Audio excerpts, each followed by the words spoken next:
right, good evening, everyone, and welcome to the September 16th, 2025 Board of Education meeting. We have all board members present. In just one moment, I'm going to be introducing our new student reps, but want to officially welcome you to, I guess, the first formal Board of Education meeting for the 25-26 school year. And we have a lot of exciting recognition tonight. Before we go into our agenda, can I ask everyone to please stand and recite the pledge with me? I pledge allegiance to the flag of the United States of America and to the republic for which it stands, one nation, under God, indivisible, with liberty and justice for all.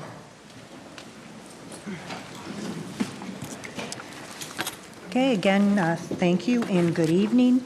Our first item of business under recognition is to introduce our new student reps on the board. So we have a representative from each of our 4 high schools that will be part of the board for the duration of the school year, and you will be hearing from our reps later on in the meeting. One of the key things that they do is update the board and the community about the various activities that are going on in their respective high schools. So let me take a moment to introduce our new student reps. So I will start on this end of the table. At the far end is Chloe Gentilini, and she is our rep from Troy College and Career High School. A little bit about Chloe: she's a senior. She's also a member of the student council, the prom committee, a staff member in the school store, and a varsity student athlete. Over the past 2 years at Troy College and Career, Chloe has become a leader of the Women of Tomorrow organization, which is a national organization that furthers the education and professional opportunities of young women in the field of science and technology. She's also played an integral part in school fundraising initiatives like Adopt a Family and Operation Blue Sleigh, and she works part-time and enjoys art and crafts in her free time. And as I learned today, she likes Legos. She's excited to be part of this esteemed board and looks to create stronger student connections between all of the Troy high schools. So let's welcome Chloe.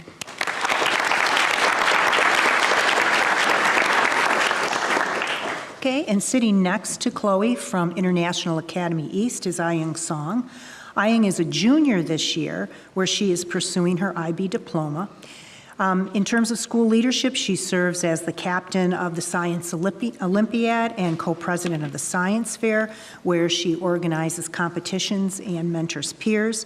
She's also the president of the Southeast and East Asian Student Organization, where she organizes cultural events like the annual Lunar New Year celebration at her school. Outside of school, she leads the district-wide math pentathlon program across 3 elementary schools and has coached over 100 students at Costello and Hamilton.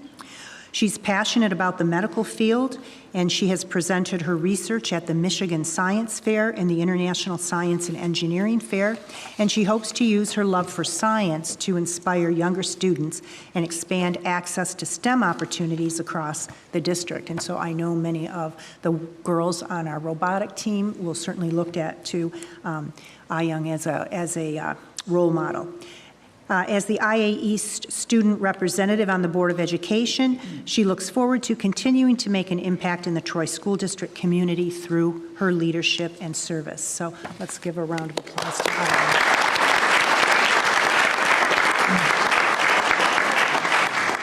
Okay, now moving to my right. First, we will introduce Sarah Gronstalt from Athens High School. Sarah is a senior and is a dedicated student leader whose talents and passions shine through in many areas of school life. She currently serves as the drum major of the Athens Marching Band, and during concert season, she continues to share her musical gifts as a flute player. Beyond music, Sarah is also an athlete, competing as a member of the 3-time state champion Athens powerlifting team. Let's see, I had to look at her for that. So when she's not busy with her many school commitments, Sarah enjoys spending time with friends, reading, listening to music, and watching TV. Some of her favorite things include Diet Coke, Disney movies, and cereal. And those are her simple joys that keep her grounded amid her busy schedule. Her maturity, her commitment to others, her passion and pride that she shows radiates throughout her community, and these traits are those that are noticed and elevated by her peers and her teachers. Sarah plans to pursue a career in pediatric speech-language pathology, inspired by her love of working with children and her desire to make a meaningful difference in their lives. This year, she is both honored and excited to serve as the Athens student representative for the Board of Education and looks forward to being a strong voice for her fellow students and communities. Thank you. Let's give a welcome to Sarah.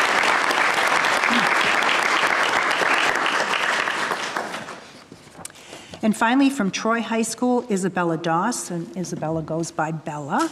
So Bella is a senior at Troy High School and is involved in student leadership.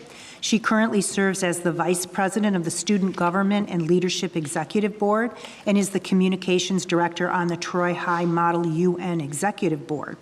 In addition, she's involved in DECA, in LEAP, and other student organizations.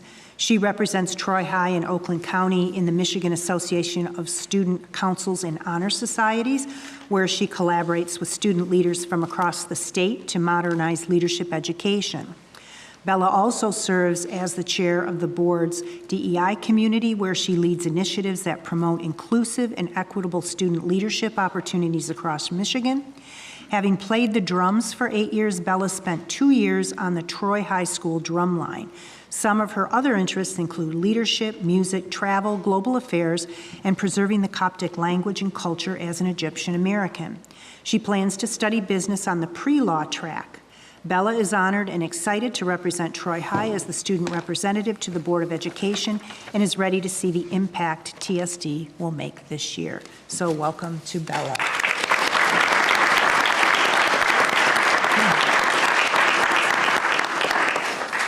So as you can see, we have quite an accomplished group of student reps this year. We look forward to working with them, and you will hear an update from them later on in the meeting. So our next item is also an opportunity to recognize some exceptional students. So I would like to call Matt Jansen up to recognize our all-state athletes from spring sports.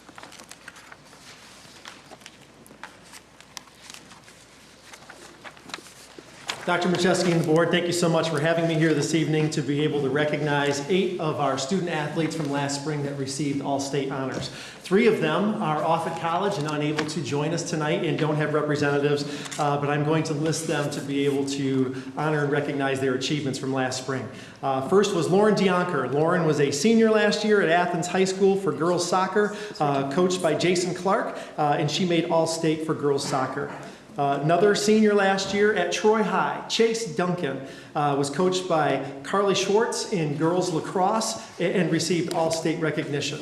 And our third senior from last year that's unable to join us this evening is Miles Linden from Athens High School in boys track, coached by Tom Cook.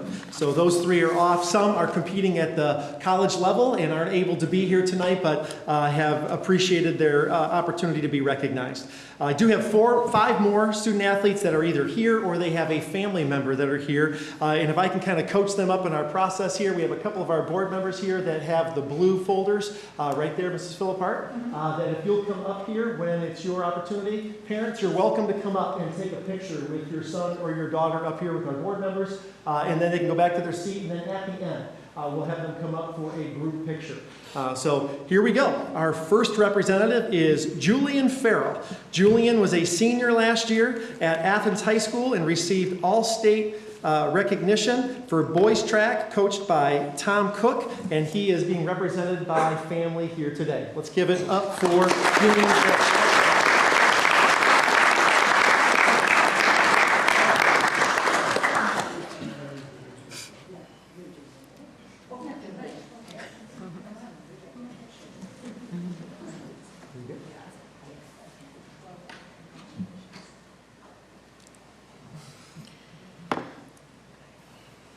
Congratulations, Julian.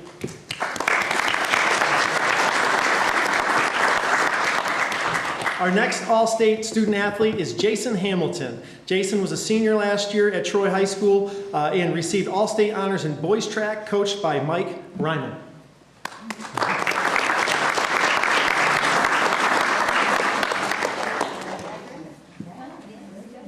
Our next all-state athlete is Olivia Jasnowitz. She was a junior last year, returning this year for her senior year at Troy High School, and she was coached by Dan Tricoli on the girls' soccer team. Congratulations, Olivia.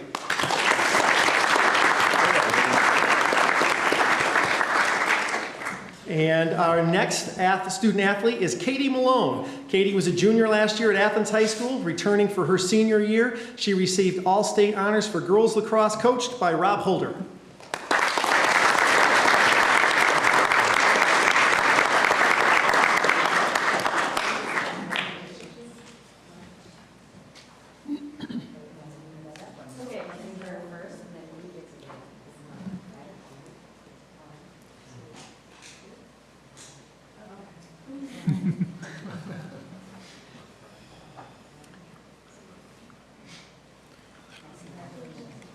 Congratulations, Katie.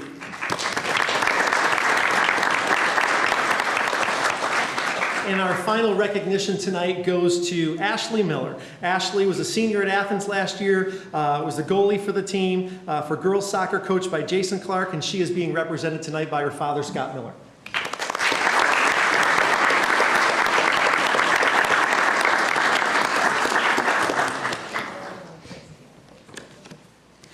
For those of us, or for those that are here tonight, if you can come up for a group picture, we'll take that to be able to recognize you and have that present. Just two. Just the two? Come on back up together.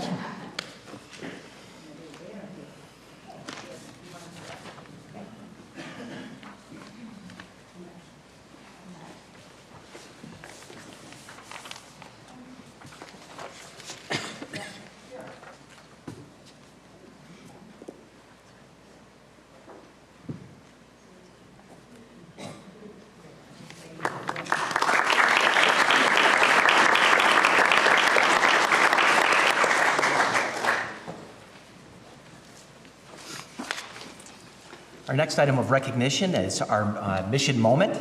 We're very excited this evening and proud to feature the district's first all-girls robotics team as our September mission moment. Founded in December of 2022, this team has grown to include members both new and experienced, all united by a passion for learning, growth, and making an impact in STEM. Their collaboration and dedication recently earned them the honor of being named the Global Team of the Year at an international tournament. They not only competed, but also led a global workshop and inspired coaches and teams from around the world. In addition to breaking barriers and uplifting girls in STEM, they continue to model leadership, teamwork, and excellence. We're excited to welcome them tonight as they share their journey and present their Global Team of the Year award. This time I'd like to invite Judy Bunale to the podium.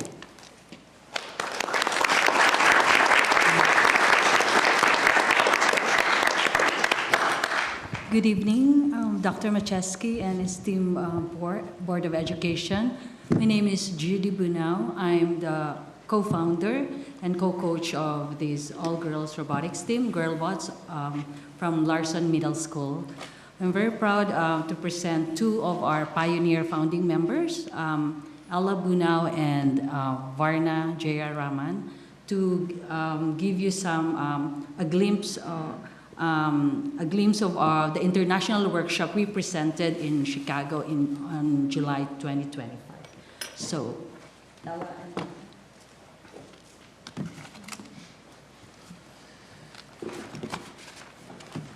Good evening, Dr. Macheski and members of the Board of Education. My name is Ella Bunau, a founding member of the GirlBots team. I've returned as an alumna and currently serve as a lead youth mentor. With me is my fellow pioneer and founding member, Varna. Good evening. I'm Varna Jayaraman, an 8th grader from Larson Middle School. Both Varna and I began our robotics journey in elementary school and have continued to grow through middle school. Tonight, we're excited to present a brief PowerPoint presentation that highlights our team's journey of excellence, leadership, and community service. To be mindful of time, a printed copy of our full presentation has already been distributed. We'll be giving you a bird's eye view, focusing on 3 key slides that best represent our mission and growth. This presentation was actually selected from many applications during the Global Robotics Tournament we attended this past July in Chicago. Out of numerous international teams, we were one of only 5 selected to lead a workshop and present our story. It was a tremendous honor and privilege. We're thrilled to be able to share that same presentation with all of you tonight. At the end of our presentation, our entire team, including students and youth mentors, will be happy to answer any questions you may have. Thank you.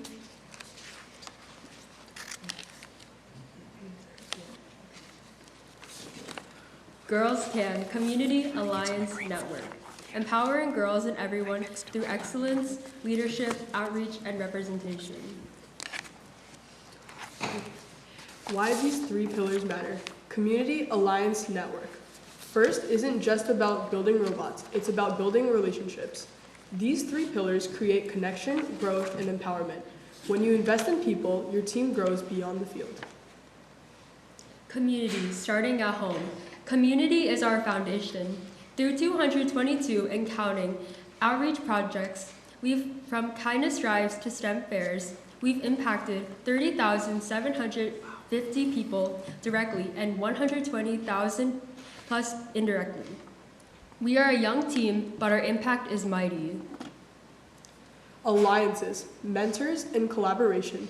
We've built alliances with 32 first teams and mentors. We mentor 3 FLL teams and 4 FTC teams, and we are mentees to 7 FRC teams, 1 from California, 1 from North Carolina, and 5 from Michigan. These relationships helped us earn 14 First Robotics Awards, including 4 Inspire Awards. We believe partnership equals power. Student voice and leadership. Every girlbot leads. We've recycled 78,000 cans, designed and coded robots, hosted and ran community events, and fundraised through our Spiritware store, restaurant fundraisers, Pop Can Dry fundraisers, approaching companies, businesses, and community supporters as a student-led team. When girls lead, the whole team thrives. Networks, scaling our voice. Through groups like FIRST, Like a Girl, Gold, and STEM Cadets, AWA, Automotive Women Alliance, ME Ambassadors, we've expanded our reach to many communities, schools of countries. Networks help us scale our voice, amplify others, and make global impact as girls in STEM. Real impact, local to global. From STEM literacy kits to equity drives and national media features, passion, dedication, and perseverance have guided our path. Our founder and coach won the 2023 State Championship Compass Award for empathy-driven and relentless leadership. Impact happens at all levels. So this is one of our examples as us doing community service. We were at Morse Elementary we were supporting Tina M. Hauser Food Pantry as longtime supporters since our founding. We were also event ambassadors at the 2024 Troy Traffic Jam with City Mayor Ethan Baker. This was the biggest fundraiser of the Troy Historic Village. International projects we've been a part of, so we contributed to H-Tech, Handside Technology, 19099 team from Romania on International Day of Girls in STEM, February 11, 2025. We contributed to a first documentary by Ink and Metal alongside 121 first teams, 42 states, and 23 countries. Our sponsors are true partners in our success. We actively involve them in our journey, maintain strong partnerships, and show our appreciation with framed thank yous. We use our budget wisely and raise funds through environmentally friendly activities like Pop Can Drives. We've recycled 78,000 cans since our founding. Pioneer members like me and Gianna welcomed our new Girlbots mentors such as Myra to our building. Closing thoughts. Girls Can. As an all-girls robotics team, Girls Can means more than building robots.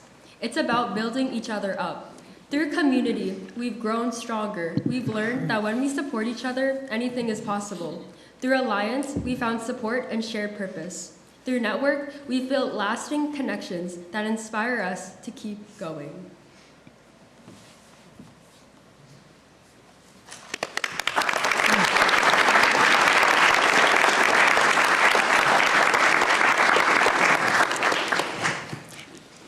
So thank you for that excellent presentation. I'm going to ask if any of the board members have any questions for you.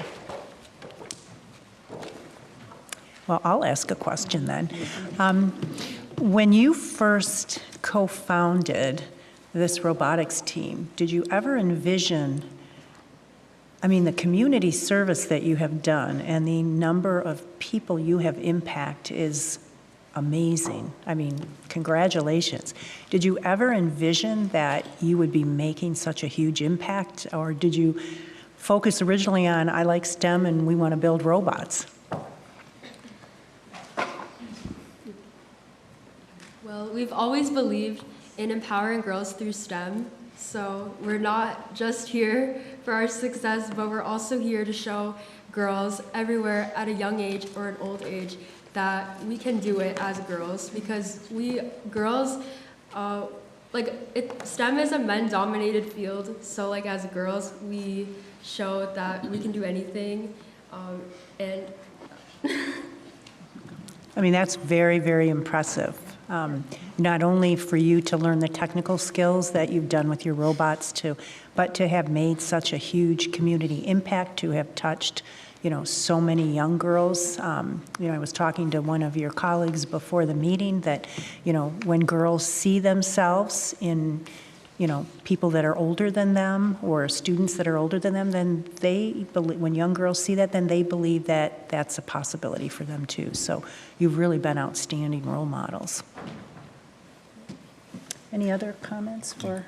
I can add a comment. I don't have a question, but I just have a comment. I am also from the STEM field, and I know what you were saying, where it's a male-dominated field, and it's amazing that you guys are doing all of these. All I can say is keep doing, keep continuing, and pursue your STEM careers going through forward. And we didn't even tell her to wear pink tonight. I know, I didn't even know that. She just knew to wear pink. Yes. I'm also in STEM, and I didn't get the memo about wearing pink. Otherwise, I would have worn pink. I think we want to get a picture with all of them together. Okay, and then we have some certificates to give out. So let's come on over here for a picture, and we'll give you your certificates. And while they're getting together, some of you may have noticed on the table outside and then the table over here, there's a number of awards that the young ladies have earned. And they invite you to please take a look at those when we break, right after recognition. They'd very much like for you to ask them any questions that you might have as well.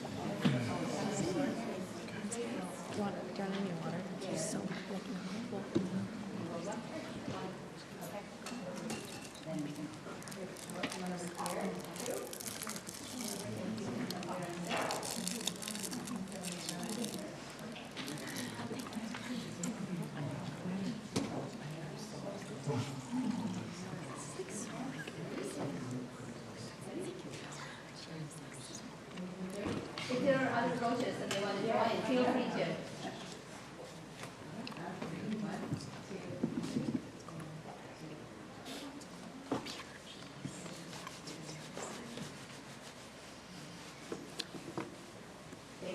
Congratulations.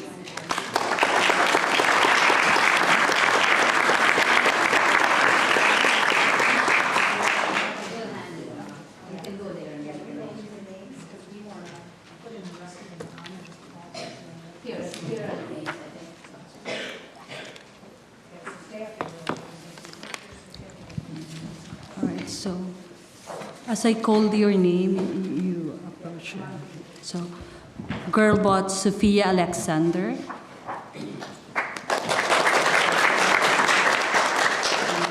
Coach Ed Bunau.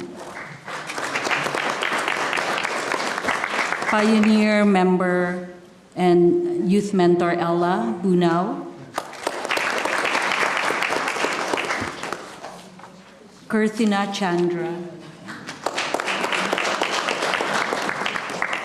Sadhana Chandra.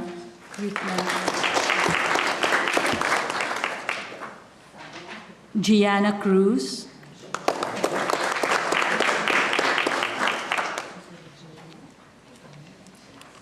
Varna Jayaraman, Coach Varun Jayaraman,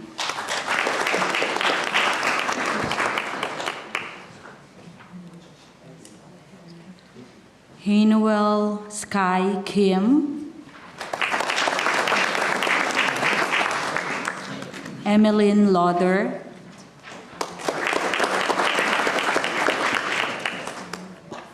Christelle Jebu Matthew,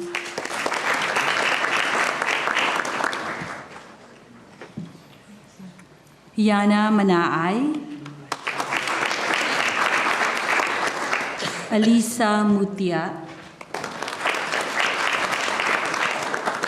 Myra Patel, Ishita Pedapati, Shruti Reddy, Raksha Reddy, Lauren Sanchez, Mariel Sanchez, Gargi Sonawane, Aarohe Sonar, Sophia Tanay, Aslisha Takare, Anuita Vemuri, and last but not the least, Ria Wavde.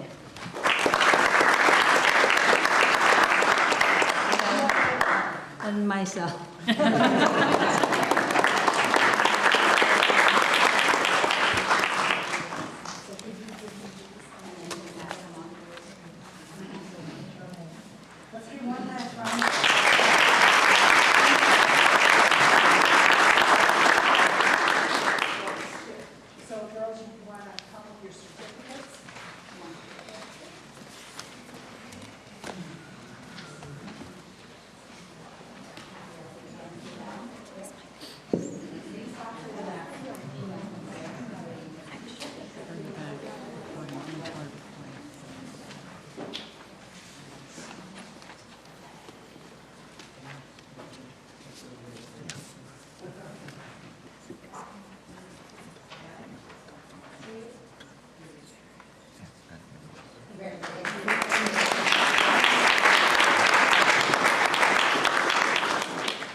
Next under recognition is our student spotlight. We have, on a regular basis, I have an opportunity to recognize students as part of the Creative Guild. We recognize achievements this evening of two young middle school students who have been collaborating on a fun podcast project. So-Yoon and Sid, our 8th graders at Larson, here to recognize and tell a little bit more about their project is Mr. Butcher. Thank you, Dr. Macheski, and good evening, Board of Education. I'm thrilled to be back for another year of Student Spotlight. We typically feature many older kids to showcase their years of hard work, but tonight I have the privilege of introducing some younger students who have an incredible journey ahead of them here in Troy. Soyeon An is now an 8th grade student from Smith Middle School who started visiting the studio about a year ago. She is a very talented artist and was the youngest student with their own art table at last year's Open Air Fest. But something else Soyeon had been wanting to start was a podcast, but she wasn't sure who to record the podcast with. Our scene now cuts to an email where I receive an out of the blue email from Sid Suri Wong, now an 8th grade student from Larson Middle School, detailing their passion for video and how they especially want to start podcasting. The next thing I know, these kids from different schools quickly became friends, started recording over the summer, and are now publishing episodes on Spotify this school year. We hope you'll listen in to their fun conversations on their show titled By the Way. So, this is why they are Student Spotlight. Art takes courage. When it's painting or video editing, you're expressing yourself as an individual. And sometimes, especially when you're younger, it can feel like you're doing this alone. Soyan and Sid took a risk to try something new. They each made that decision on their own, and that's what led to them working together. We recognize them tonight both for their creativity and so that everyone can see and know that here in Troy, you are never alone. With that, let's listen to a few fun clips from their podcast. Hi, I'm Soyan. And I'm Sid. And today in this episode of By the Way, we will be talking about personalities. Have you ever wondered what your characteristics are like what your personality is? Are you an introvert, an extrovert? Do you think or feel when you're making decisions? Well, today we have Sid on our podcast. Hello. And he isn't very experienced on this kind of thing. So he will be answering questions to find out what his personality type is. Yeah, I can't wait to take this test. Let's see. Do you stay calm even underneath a lot of stress and No. No, not at all. No. Do you like debating or do you not? Because sometimes I have these speech problems, and if I try to debate, I'll be like. By the way, do you ever notice how TV shows and movies over the past few years consist of sequels, new themes, and other stuff? Do you think there's a pattern or trend in the entertainment industry? One of the most recent movies, take Elio for example, it's become way more watered down and it's more about acceptance of yourself rather than what Pixar used to tell and influence children about. I feel like newer movies and TV shows and remakes, they care more about the audience and than the actual movie. The movie itself. Yes. That's why a lot of sequels are coming out nowadays too. Pineapple, does it belong on pizza? Well, I don't exactly have a problem with pineapple on pizza as a person myself. It's just that it just doesn't feel right to you. Yeah, it just doesn't feel right to me because it kind of clashes with what pizza is. Yeah. Well, hear me out, okay? Okay. Pineapple on pizza. Yeah. I don't think it's terrible. I don't think it's worthy of being a crime whatsoever, even though society says it is. But I feel like if the pineapple is cold on the warm pizza, it just feels equalized in a way, a sweetness and the savory. I like that combination. Adding the pineapple on it just kind of screws up the flavor and it confuses me sometimes. But I know that pineapple people love that taste apparently but I don't. I'm Sid. And I'm Soyan. And thank you for joining us on this episode of By the Way. Bye. Bye.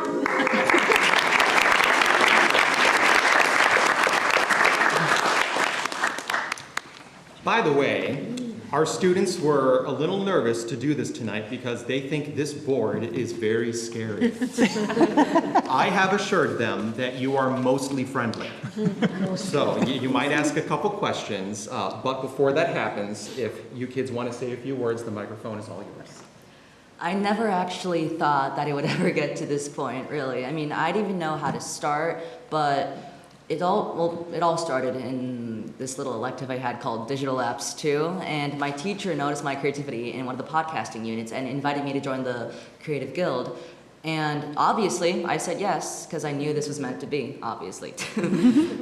And a few days later, I went to the service building, saw the studio, and I'm like, okay, this is going to be perfect. But I didn't have a podcast buddy yet. A few days later, I went to the Open Air Festival held by Athens, and that's where I met Soyan selling beautiful art. I don't think I ever could have done that in my entire life, even though I was an art kid before. Anyways, we started podcasting over the summer, like Mr. Butcher mentioned, and it got to this point. We're releasing more episodes and coming up, and there's much more to come, so.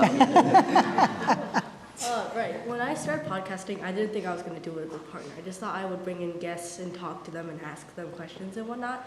But by meeting him, I started expanding my horizons and I started learning more about other people's viewpoints and more about their opinions. Doing podcasts allowed me to voice my own opinion on what I'm passionate about. So, yeah. Great. Questions for our two podcasters? promise we're not scary, but I'm with Sid. Pineapple on pizza is the best. Me too. I was going to say the same thing. Who likes pineapple on their pizza? No? By the way, what is your most interesting topic on your podcast that you done? My favorite one is probably the MBTI one. Yeah, I agree What with is that it? one. Could I feel you like repeat was that? our best podcast. We didn't hear it. We didn't hear what you Oh, my favorite episode of the podcast was the one about personality types. Oh, Okay. yeah. I also agree with that one. I feel like that was one of our best podcasts. But the debate topics, it was very chaotic, which matches our energy. Yeah, because whenever someone mentions something, it always sparks an idea, and I start getting all hyper and stuff, mentioning all this stuff I wanted to say all along. I noticed you were taking a deep breath. Is that a technique you learned in the podcasting world? Yeah, I mean, I did. In the one of the podcasts, I did. Okay. They did mention that like under pressure, I can't like really work well. So one of the grounding techniques I use is just to breathe and know that I'll survive. Right? Yeah. Very good. Very good. Question, are you getting feedback from your listeners? What type of feedback? Are they giving you ideas? Yeah. So although our podcast has just started, this is just the beginning of our journey, and we just released it on Spotify. So I actually cannot wait to hear from the listeners. Okay. So once we get some sort of like suggestion or constructive criticism, we'll work on it as good as we can. Yeah, great. Great. Is there anything that surprised you about the process of making a podcast? I thought making a podcast was kind of easy. The people online, they all just go into a room and they start talking together, and it seems so natural. But once you step in front of a microphone, you get all formal and you kind of like mess over your words instead of talking just fluidly like how you would in a conversation. Yeah. Can you give us a hint as to what's coming next to your podcast, like topics we're ready? Okay, so our next topic. Wait a second. No, We haven't done that was actually the third episode. That was like actually a preview of our next episode coming up. It was about modern debate topics, that pineapple on pizza thing. There's more, and I can't wait for you all to see like how chaotic it eventually gets. Oh, also, and there's an episode after that, just basically how we're doing. How's 8th grade? Because, we just graduated from 7th grade. Woohoo! Yeah, it's more or less just a ramble podcast episode. Yeah, I'm sure certain audiences would enjoy that. Do you put a lot of thought into what topic you would be discussing in a podcast? Yes, I mean, so like the first 3 episodes was actually like planned, but the 4th episode, it was more like a wing it. Yeah, it was like we were winging it. Because we have to come up with like ideas and like things that we can talk about together instead of just one person just heavily does all the talking while the other one just sits there and looks around confused. Great. I think we have a couple. We have a couple certificates for you. All right.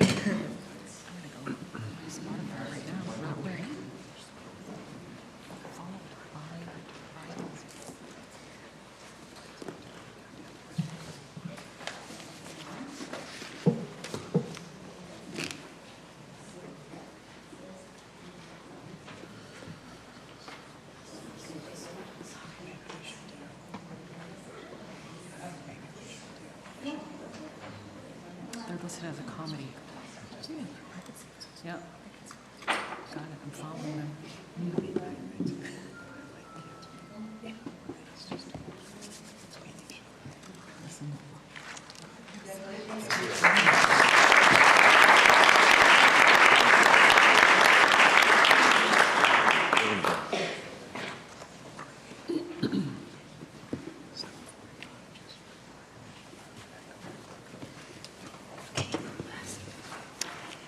All right, well, we have 2 more items of recognition for tonight.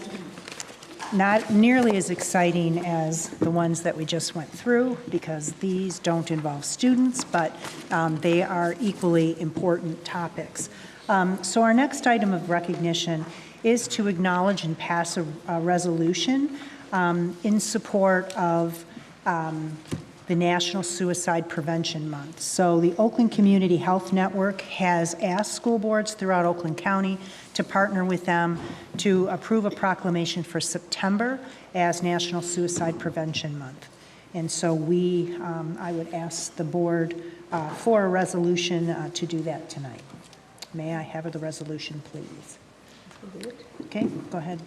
Whereas September is known as National Suicide Prevention Month and is intended to raise awareness surrounding suicide prevention resources available in the community, and whereas World Suicide Prevention Day is observed each year on September 10th, and whereas suicidal thoughts can affect anyone regardless of age, gender, race, orientation, income level, religion, or background, and whereas according to the Center for Disease Control and Prevention, each year more than 48,000 people died by suicide, and whereas suicide is the second leading cause of death for people 10 through 34 years of age, and whereas organizations like the National Alliance on Mental Illness and National Suicide Prevention Lifeline 988 work to help individuals in crisis and provide resources to shed light on this highly stigmatized topic. And whereas every member of our community should understand that throughout life's struggles, we all need the occasional reminder that we are all silently fighting our own battles. And whereas OCHN is committed to being a zero suicidal organization and cultivate a network of providers who are engaged in zero suicidal philosophy, now therefore be it resolved that the Oakland County Health Network hereby recognizes September 2025 as National Suicide Prevention Month. OCHN calls upon our individual, governmental agencies, public and private institutions, businesses, faith-based organizations, and schools to recommit our state to increasing awareness and understanding of suicide prevention and the need for appropriate and accessible services to assist individuals in crisis. Support. We have a resolution by Ms. Ane, supported by Ms. Alish. Any comments at all on this before we vote? Okay, hearing none. All those in favor of the resolution, please say yes. Yes. Yes. Opposed, say no. Okay, thank you all, and we will provide this back to the Oakland County Community Health Network. And so we have one more item of recognition. We've heard a lot of recognition for our students, but here in Troy, we also have a world-class staff. So tonight's final piece of recognition is to acknowledge the Association of School Business Officials International has awarded the Troy School District its Certificate of Excellence in Financial Reporting for the fiscal year ending June 30th, 2024. This prestigious recognition honors the district for preparing and issuing a high-quality, comprehensive annual financial report that meets the highest standards of financial transparency and accountability. So tonight we're proud to acknowledge our Assistant Superintendent of Business Services, Dan Trudell, his Finance Director, Arul Malutan, and the entire TSD finance team for their outstanding work and year-round commitment to excellence in financial reporting. Again, particularly in today's environment where budget continues to be something that needs to be very carefully monitored, it's good to know that we have a high-quality financial services team that is ensuring that we are managing our budgets appropriately. So with that, I guess we will ask Mr. Trudell to come up. If you would like to make some comments, Dan, you're more than welcome. And I think we have a certificate. We have a certificate. No. You don't get a certificate. It's already Okay. He doesn't get one. Okay. No, we don't get. We got a piece of paper this year. It was good. No, thank you for that. In my quick 1 year here in the district, I have to say that this award is not representative of just the finance office. It is an entire collaboration across the district, from the the building level staff all the way up to central office to the board. You can't have that excellence in reporting without the actual numbers to follow that. So I have to give kudos to the entire community, the Troy School District community. It really is a wonderful award to have. Not many districts do get this award. It does take an immense amount of work on the back end, but like I said, it also is a collaborative effort. So for that, I do want to thank everybody. Okay, well, congratulations.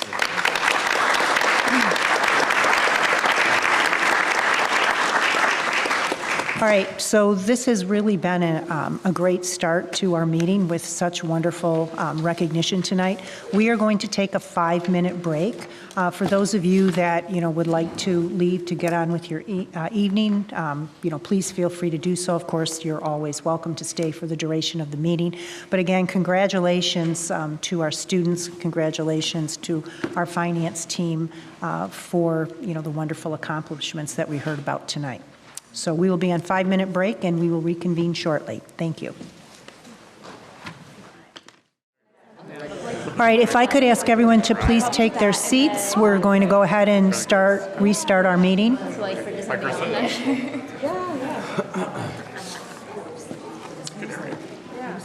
Okay, thank you.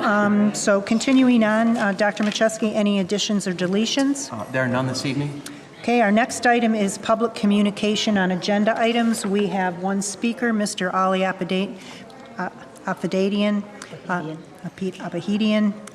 If you'd like to come up and address the board. Again, just a reminder that you have 3 minutes. Good evening, all. Troy resident, Troy parent. Tonight's agenda includes a motion to send 2 board members to the NSBA Advocacy and Equity Institute in Washington, D.C. next year. The public in this community deserves to know what this NSBA is that our district spends tens of thousands of our tax dollars on every year. The National School Boards Association is an organization that tries to push racist and divisive ideologies and policies into the public education arena. They don't even try to hide it. Their website states clearly what their mission, vision, purpose, and beliefs are.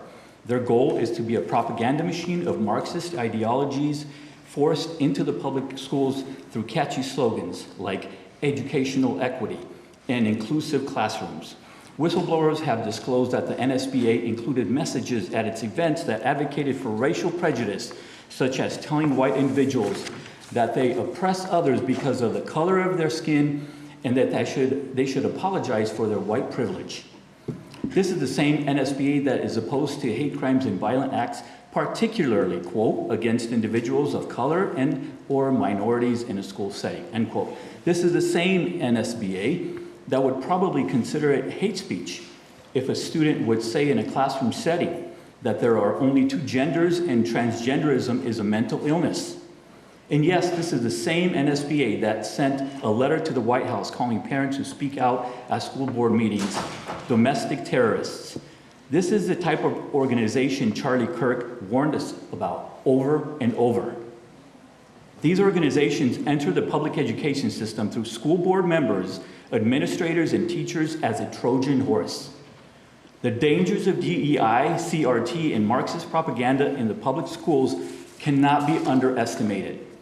They are intended to indoctrinate students to hate each other, their parents, our country, and God.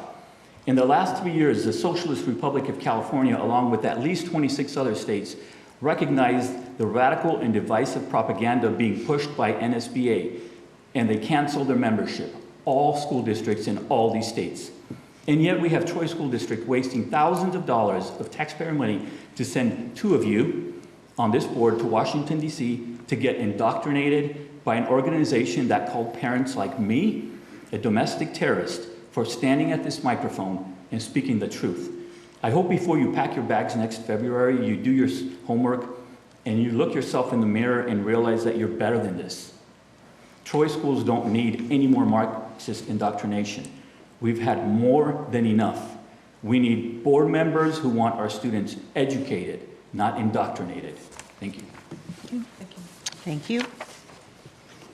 Okay, our next item is to approve the general consent agenda.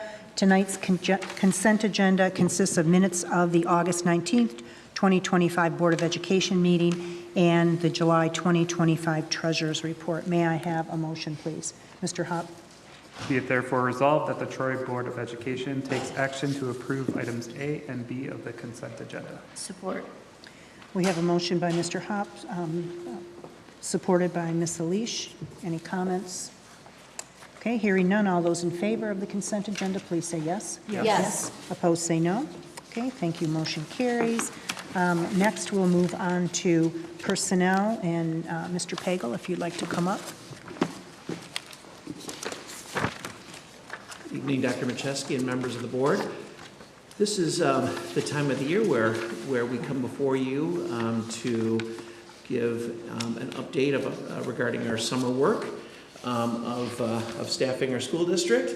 And I'm pleased to present our teachers and itinerant staff for your consideration this evening. But before we do that, a little bit about how we got there.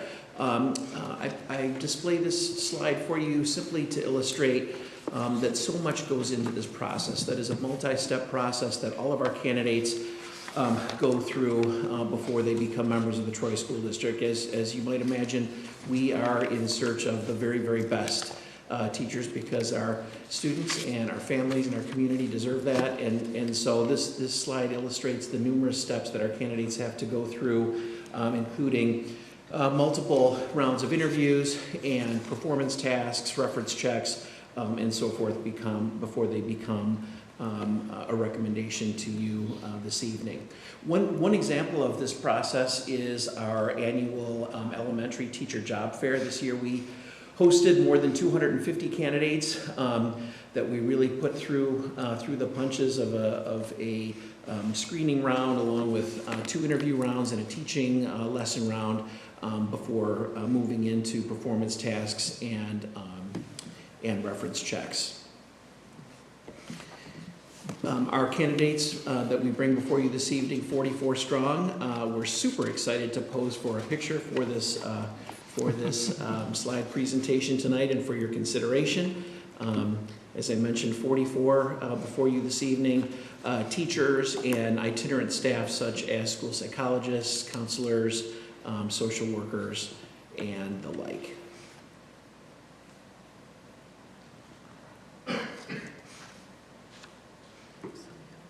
Here's a little bit about who they are. As I mentioned, 44 in this year's class, 3 at the preschool, 9 elementary teachers, 17 secondary, and 15 special education in all. 7 of them were Troy School District former graduates. That's awesome. 24 teachers came to us with educational experience beyond a bachelor's degree. And so we had a really nice mix this year of teachers coming to us with experience, along with some wonderful new teachers. So new recruits and the transfer portal, if you'd like to use a sports analogy with me. We also hired 6 new Troy School District administrators this year, and also 2 of our current administrators now are in new roles in the school district. And of those 6 administrators, 3 were internal candidates and 3 external. So once again, a nice mix. So with that, I bring forward for your consideration this evening the 44 teaching candidates that are on your list. You should have had copies of their resumes and bio information. And so with that, it's recommended that the Board of Education approves the issuance of a probationary contract to the teachers on your list here for the 2025-2026 school year. Great. Thank you, Mr. Pagel. So we're being asked to pass a resolution to approve the hiring of the 44 teachers that we saw in our package to provide them with probationary contracts. May I have a resolution, please? Ms. Alish? Be it therefore resolved that the Board of Education takes action to approve the aforementioned personnel recommendations as stated above. Support. We have a resolution by Ms. Alish, supported by Ms. Anay. Any discussion or questions on this? Okay, all those in favor of approving the aforementioned personnel, please say yes. Yes. Yes. Opposed, say no. Okay, thank you. Motion carries, and officially welcome. I know these folks are already hard at work, but we officially welcome them now. And Thank you John, for your thanks to support. you and your team for, again, the excellent work that you do over the summer to make sure that we are fully staffed Thank you before so the school much. year starts. Proud to be a part of a great team of many, many hands involved in this, many teachers, staff members, administrators from across the district. So thanks again for your support as always. Great, thank you. Okay, we will, there's no curriculum tonight, is that true? That is correct. Okay, then we'll move on to business. Mr. Trudell?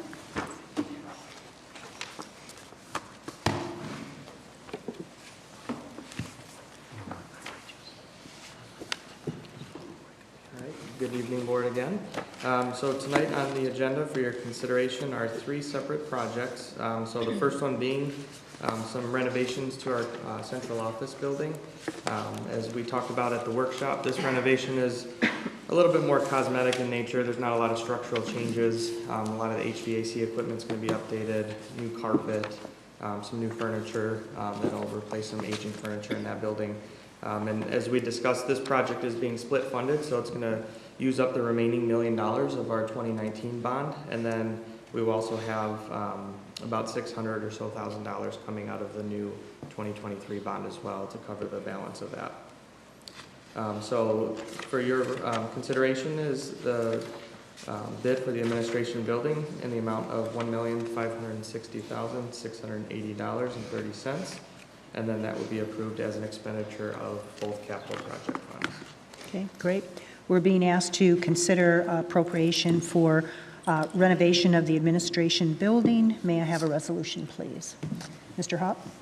Be it therefore resolved that the bid for the administration building renovation be awarded as attached hereto in the amount of $1,560,680.30, and that this amount be approved as an expenditure of the capital projects fund. Support. We have a resolution by Mr. Hopp, supported by Ms. Alish. Any questions or discussion on this? Go ahead, Ms. Alish. Okay. Dan, you mentioned that while you're reviewing this, you looked at other options of, let's say, consolidating the buildings and other things. Just for the public's sake, can you give a little bit details on that? Yep, so we'll be temporarily moving in over here, but through that process, as we were going through a design, we thought, would it be worthwhile or possible to move the entire central office building into this building?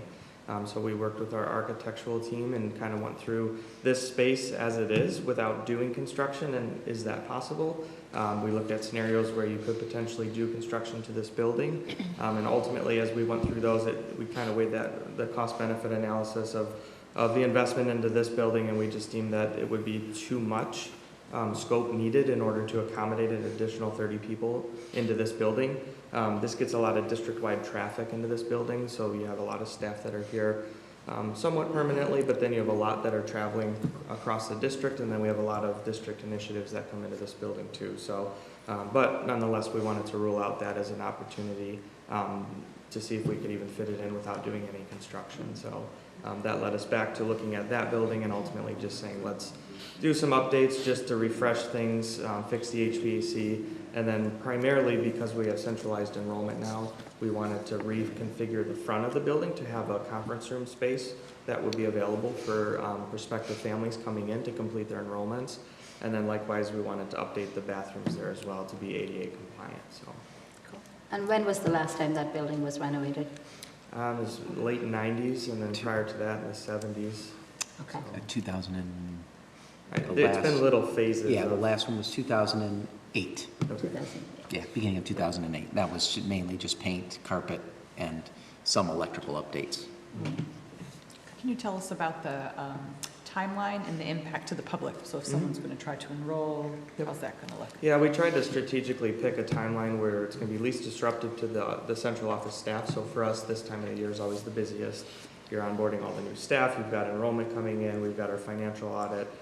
So we wanted to wait to get through all of that. So we'll be moving out, pending your board approval. November 1st, we'll be moving into this building in a temporary capacity. And then some of our staff might float around other districts, but we're going to centralize enrollment over here and then make that very clear to the community that needs to find those services. And then we're targeting around spring break to move back in. So about a 5-month project is what we're anticipating. Thank you. Okay. Go ahead, Amelia. And I just wanted to know, as we look at the breakdown of the numbers, a substantial portion of this is for things like mechanical, in terms of $600,000. So, it's to update the important infrastructure of the building. And I do want to just reiterate that building and some of the reconfigurations that is being done is for central enrollment, and so it is to make it easier for our families once they're enrolling their kids in the district to come in and take care of all that too. So that building facility is not just for the staff here, but it's also for the ease and use of our community. Okay. Anything else? All right, so all in favor of approving the renovations appropriation for the administration building, please say yes. Yes. Yes. Opposed, say no. Okay, thank you. Motion carries. So the next item for consideration is the elementary soffit replacement. So we have our 4 sister schools, Barnard, Bemis, Hamilton, and Wasp. They're all the same exact design. We're looking at replacing the soffit underneath the front entrance. So right now those have been aging and becoming challenging to repair constantly, so we wanted to just replace those with a brand new metal soffit. So this project is smaller in nature, but it will be funded through our sinking fund. And then the total amount for this is $373,127. Okay. We're being asked to consider appropriation for elementary soffit replacements. May I have a resolution, please? Mr. Hop? Be it therefore resolved that the bid for the purchase and installation of entrance ceiling soffits be awarded as attached hereto in the amount of $373,127, and that this amount be approved as an expenditure of the building, site, and sinking fund. Support. We have a resolution by Mr. Hop, supported by Ms. Hane. Comments or questions on this? So just again, for purposes of the community, these are rusting or starting to corrode, so it makes sense to replace these. Yeah, correct? So they're just starting to fail. There's lighting underneath it as well, so it's just to replace all of that. And we're looking to do that later fall, early winter. It's work that can be done in the evenings. Okay. And then I would just note it's not the bond fund, so it's the building site and sinking fund, and the purpose of that fund is to do this type of maintenance of I buildings. think more ongoing maintenance. Yep. Good. Okay. All right. All those in favor of the soffit replacement project appropriation, please say yes. Yes. Yes. Opposed, say no. Okay. Thank you. Motion carries. And then the last item for consideration is operable wall partitions within the Hamilton and Wasp gyms. So it's the wall that connects between the cafeteria and the gymnasium. So this wall is probably about a 30-foot tall wall that goes floor to ceiling, and then it's a motorized wall that will then be able to open and close the spaces as needed. So currently both walls are not operable. They've kind of reached that point where the track is simply broken. So you can't even manually move it anymore, even if the motor, which the motor is still functioning. So the plan is for these, we're going to coordinate with the building administration to look at potentially demoing them out of the building sometime around Thanksgiving, and then they're going to need about a week to install them. So over the holiday break, we're looking to actually install them back in. We know there's a lot of holiday concerts, things like that the buildings have going on, so we want to make sure we're accommodating those spaces prior to the holiday season for that. Great. Okay, we're being asked to consider appropriation for operable partition project for 2 of our elementaries. May I have a resolution, please? Ms. Anay? Be it therefore resolved that the bid for operable partition walls for Hamilton and Wasp Elementaries be awarded to Gardner Wose, Inc. in the amount of $111,955, and that this amount be approved as an expenditure of the building site and sinking fund. Someone support? Okay. So we have a resolution by Ms. Anay, supported by Mr. Hop. Questions or comments on this? So we're replacing the track, the motor, the wall, everything. Yep. Just so the public. At 2 schools. Yes. All the schools, yes. Okay. I just want to thank you for getting it done before the Christmas holiday season, because I know that was a big deal for I have one at other schools. Hamilton, too, so. Yeah. Okay, all those in favor of appropriation for the Operable partition project for 2 of our elementaries, please say yes. Yes. Yes. Yes, opposed say no. Okay, thank you, motion carries. Okay, so the final item under business tonight, again, our community was very generous in approving a bond, and our team has been very busy executing and planning the various projects for that bond. So tonight, Assistant Superintendent of Secondary Instruction, Christine DiPilato, and Mr. Trudell will share a brief update on the status of bond projects throughout the district, and I know that we have many of the members of our architectural construction team here tonight as well, if there are questions. Thank you. Thank you very much, Dr. Philip Harton, Board of Education. Thank you for this opportunity to come and speak about this incredible gift from our community, this investment in the future of the Troy School District. In just the last 2.5 years, we've really had an opportunity to begin to touch all aspects of our organization with this bond. So from December of 2022 through August of 2025, we've been able to touch all 21 of our instructional buildings, as well as all 4 of our support buildings in some way with bond funds. I think it's important to just note that we believed that it was incredibly important to center our initial projects on community-facing opportunities for us to give back. And so that's why we began with our playgrounds and our athletic spaces. We know that our playgrounds are often used as community parks on the weekends, places for our families to go and spend time, and the same is true for our athletic fields. And so investing in those 2 areas as front-facing was a way for us at the beginning of a very lengthy 10-year process to engage our community in this work. So as we work through the next few slides, we'll be able to dive a little bit deeper into each one of the projects that are underway, and certainly we can answer any questions as they come up.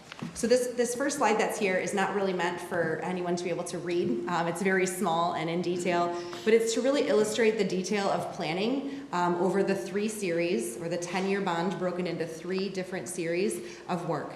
And none of this work is possible without the very large team that supports this school district. So I would like to spend just a minute introducing our teammates who are here. So first is my partner in this work on a daily basis, which is Mr. Dan Trudell, you all know very well. But we've also been joined by our partners at Barton Mallow. So Juan Vasquez and Josh Eisman are both here as representatives from Barton Mallow. We have 3 teammates here from TMP Architecture, John Waldrop, Gail Olivato, and Dave Larson. And we're also joined by our partners in Lee Cole Planners. So Lee Cole Planners are our owner's rep. So Mark Paulus is here joining us tonight. His partner, Michelle Kearns, is not here this evening, but Mark and Paul serve as pivotal partners in this work as school district kind of shoulder mates. So Mark and Michelle play a key role in working through any challenges that we face as we move through these very detailed processes. So I'm grateful for them and the work that they do on a regular basis. It's important as a board that you know that we meet weekly in one form or another in working through the board, working through the bond. Whether it's a construction meeting that takes place or a cabinet level meeting to review all of the projects, there's a constant ongoing conversation. And then each one of the projects that we'll talk about tonight have additional meetings on top of those meetings so that we can dig in and make sure that we're getting things right. The major projects that we've taken on over the last 2.5 years are highlighted here on the screen. I'll touch on them briefly here and then we'll go into a little more detail. So we've really focused on furniture. Our elementary schools have received new furniture, as well as Baker, IA East, and Troy High. All 12 of our elementary schools have also received updated playgrounds. We've worked on our athletics and are currently in the works in our athletic fields at Troy High and at Athens. We have begun the design for Athens High School, which we are entering the final stages for, as well as the design for Bolin Park and Larson Middle School. And then for anyone who's driven down Livernois Road, you can see that we are well underway with our build at Smith Middle School. So to highlight first the elementary and secondary furniture, this furniture and these changes that have come into the 12 elementary schools and our 3 secondary schools are directly impacting our learning environments. This has been an opportunity for our students to be able to engage in both choice and voice in our classrooms. So not every child having the same chair to sit in on every day. We know that comfort is important for an engaged student. And for some students, that comfort means sitting very still and tight. And for other students, that engaged comfort is the ability to kind of rock and move as I'm learning. So these spaces were designed with an opportunity for our students to be able to have choice. The work behind this, I have to shout out to Marie Woodman. She's a curriculum and instruction specialist in our teaching and learning department. She has really taken on the professional learning side of furniture implementation in our schools. And she has worked in partnership with myself and my partner, Chris Griefor, as we've looked at designing and ensuring that all of our spaces have the furniture that they need for our students. Our playgrounds are also underway in all 12 of our elementary schools. 6 of them were updated last summer and another 6 this summer. It's important to know that as that process was taking place, all of the fixtures out on the playground were assessed and replaced if needed. So they aren't all brand new playgrounds, but they are updated equipment. We kept the equipment that was working well for students and then added to it. We recognize that right when we made the decision to work through our playgrounds, we had to think about how long we would take to replace all of our playground structures. So we had to make the decision on if this would be work that we would do over 6 years, 2 playgrounds a summer, if we would look at it over 4 years. And we made the decision that we would focus on 6 elementary schools each summer over 2 years. That was a hard push. It was a difficult task, and we came up a little bit short in our timing this past summer. But we wanted to commit to our community that all students would have new facilities to play on in a shortened amount of time. And so we do have a few schools that aren't quite complete yet this fall. We have a commitment from our team at Barton Mello that those are well underway and that by mid-October those will be finished and ready for our students to be playing on. So we are very excited about the play spaces that are out there, and we will continue to work with our principals in each one of the buildings to make sure that our students have safe spaces to play. Athletic fields are another aspect of updates across the district. So at Troy High in Athens, I'll just touch base on, they're not all captured here, but I'll touch base on the things that were updated. So our softball, our varsity and JV softball fields were updated, our varsity and JV baseball fields. We have 2 new auxiliary turf fields, 1 at each of the high schools. Our stadium fields have been updated, our tracks, and the concession stands at Troy High School. And I also missed the tennis courts, not to be missed, at both of our schools. So we just had our ribbon cutting last week for the Troy High tennis courts. So through that exhaustive list, you can see that really it was a full reach to ensure that all of our athletic fields are up and ready for our students. I do think it's important to note that the JV baseball fields at Troy High have been giving us a little bit of a challenge. It's something we've been working on since they've been open. We are exploring what is causing the challenge with that field, whether it's a grading issue or a drainage issue. The team at Barton Mello and at TMP have come together with our facilities team in partnership with Lee Cole Planners to try and figure out what it is that has caused some of these challenges for us. We believe that we are going to have to continue to work through this winter and maybe spring as we provide a fix for those JV fields at Troy High School. So the JV field, just to be clear, is the turf field, the regular grass field, not the synthetic turf field that we are struggling with just a little bit. So down the street, Smith Middle School is underway. It is probably our biggest investment from Series 1 of the bond. So we are halfway home in the building of Smith Middle School. It is slated to open in the fall of 2026, and we are currently pacing on time and on budget. This is the entryway of Smith Middle School. You can see, I think it's always really cool to see the rendering that was imagined. That's that picture that's up there that says Smith Middle School on it, and the actual of where we are. And these are actually out-of-date pictures at this point because that's how quickly construction is moving. Within Smith Middle School, one of the key components is building community and common spaces. So this is the common area within Smith when you walk in. It's a gathering stair and a learning stair for students to be able to learn on. That will also be the area where our students are able to eat lunch and congregate before and after school. This is a capture of the outside of the building. I think one of the really cool pieces to point out, if you look at the placement of the windows, those small slatted windows, those windows are in front of our performing arts wing at Smith Middle School. And if you look at those, they actually mimic piano keys. So you can see how that was set up. So a really cool design feature that comes from our friends at TMP Architecture. Here's some internal pictures of progress at Smith Middle School.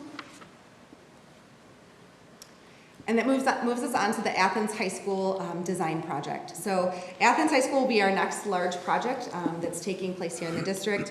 We have plans to break ground on the new academic wing for Athens High School in the spring of 2026. You can see in the image that's on the top right corner, the academic wing addition is in the rear of Athens High School, so where the student parking lot currently is. So it will be taking over part of that parking lot, not the whole thing. But that's where that will be situated. That is the first part of the Athens renovation, is the new academic wing. That will be a 2-year build, so from the spring of 2026 until the fall of 2028 is the intention of that work. And once that is complete, we will begin renovation on the front side of Athens High School. So Athens High School will, with a large space that we know we need to be able to renovate, that will take another few years. So Athens will be under construction probably for about a 4-year window as we work through updating those spaces, creating community spaces, bringing natural light into that school, and providing a world-class space for our students who attend Athens High School. The images that are captured here are renderings of Boland Park and Larson Middle School. Boland Park and Larson Middle School are currently in the design process, just like Athens High School. The intention is for us to break ground on the renovation for Boland Park Middle School also in the spring of 2026. It will be a very busy spring here in the Troy School District. Boland and Larson are sister schools. They have the same layout, so the design intentionality will be to mimic the same design at both of those schools. There's been great partnership with our building principals in all of these projects, as well as feedback from our classroom teachers and our students as we think about what our students need. This board knows that before these projects began, we actually had an opportunity to do some learning with our students to capture their voices, both at the middle school level and the high school level, to hear from them what they would dream for when they think about a future middle school and a future high school. That feedback was collected by our professional team before the design elements were added in and before we began this process. So that's all been filtered through the process here for design. So this last slide here is really just to identify for the community what projects have been completed, are in progress, and are upcoming. So not to be redundant, but the projects that have been completed really focus on our furniture and our playgrounds, as well as network updates across the district. That was essential, and that was completed this past summer. That's incredibly important for us as we move to digital assessments and having quite a few students in one place at one time, so having our network really sturdy for those events. Our projects in progress, Smith Middle School and our athletics at Troy High in Athens, as well as furniture at Troy High School. So because Troy High School will have a limited amount of construction, the furniture is beginning at Troy High School in spaces where there won't be construction. So that's a rolling process. The Troy Center for Transition will also be getting new furniture, so they have had an opportunity to meet and they are starting to design how their learning environments will be impacted by furniture. And then we are working on updating our building communication systems, which is like our PA and our emergency response systems inside our schools. And that is happening school by school. So that's a project that's in process. And then finally, what's up next are Athens High School groundbreaking, as well as Boland Park Middle School, and then elementary bathroom updates. So a key piece of the bond was, when we talked with the facilities review team, was to ensure that all of our bathrooms and our common bathrooms in our schools across the district had ADA accessibility in our bathrooms. So we are working to start those updates across the district. So I'm going to turn it over to my partner.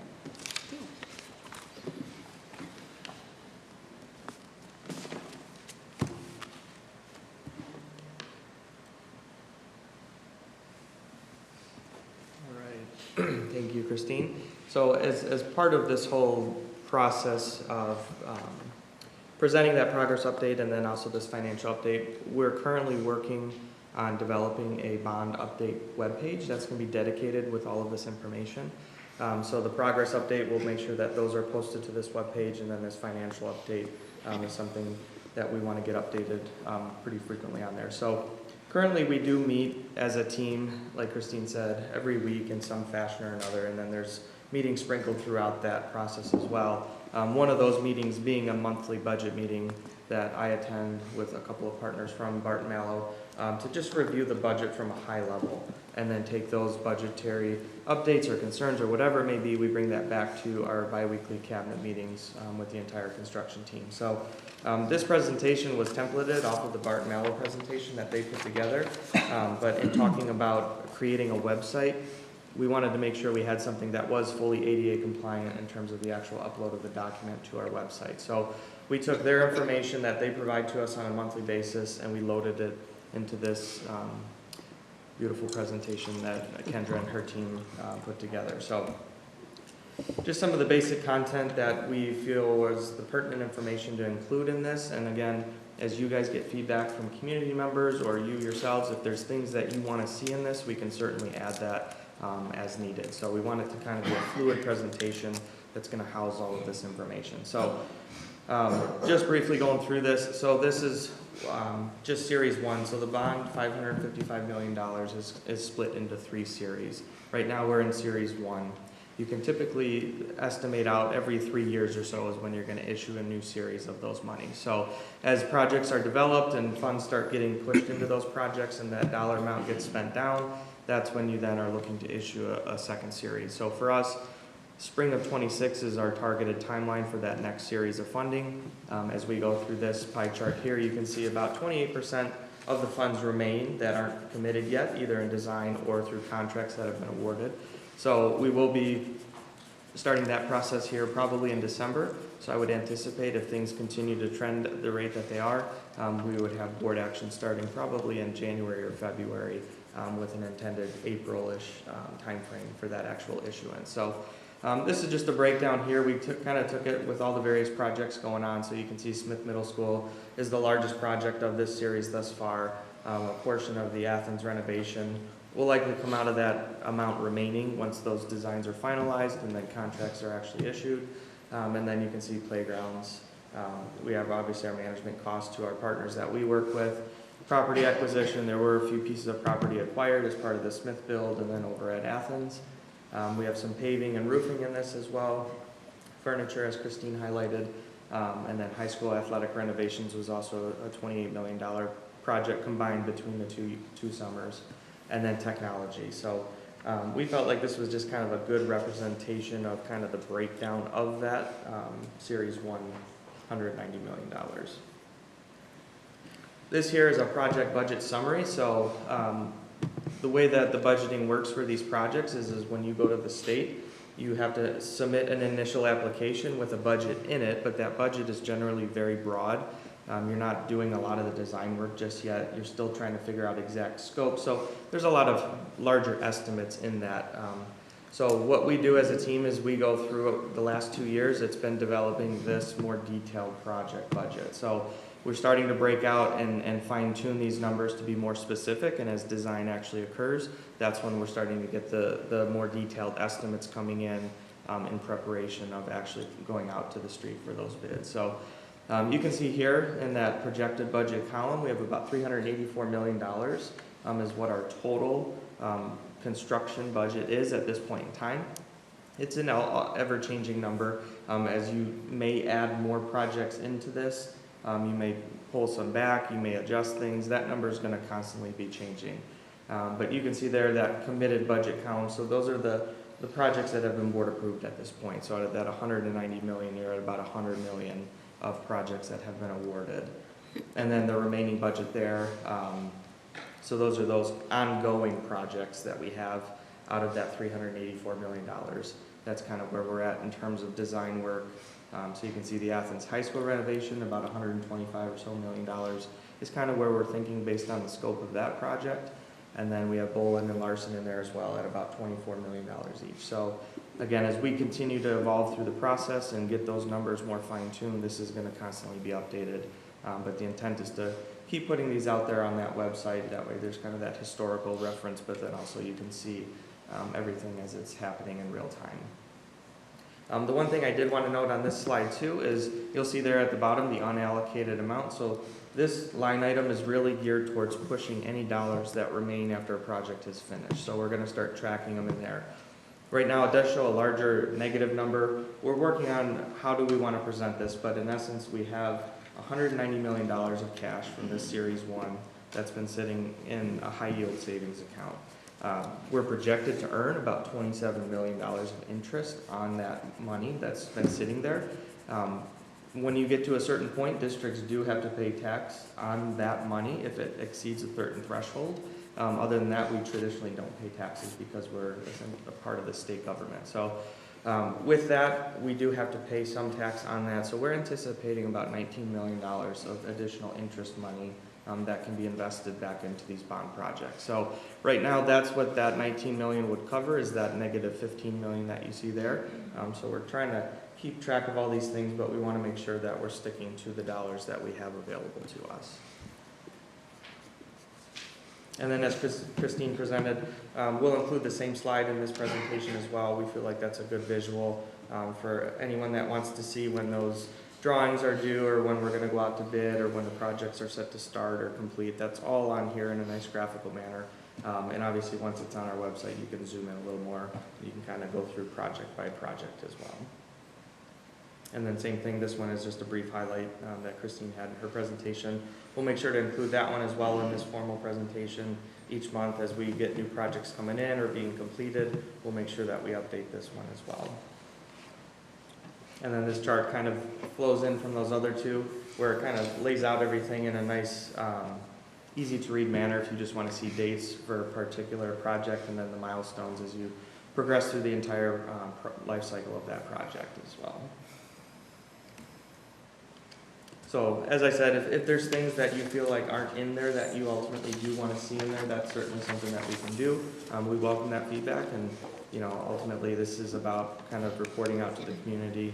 The higher level stuff, I mean, there's a lot of inner working details that we deal with on a day-to-day basis, but ultimately we want to make sure that we're presenting it in the way that you guys like. So, great. Thank you, both Christine and Dan.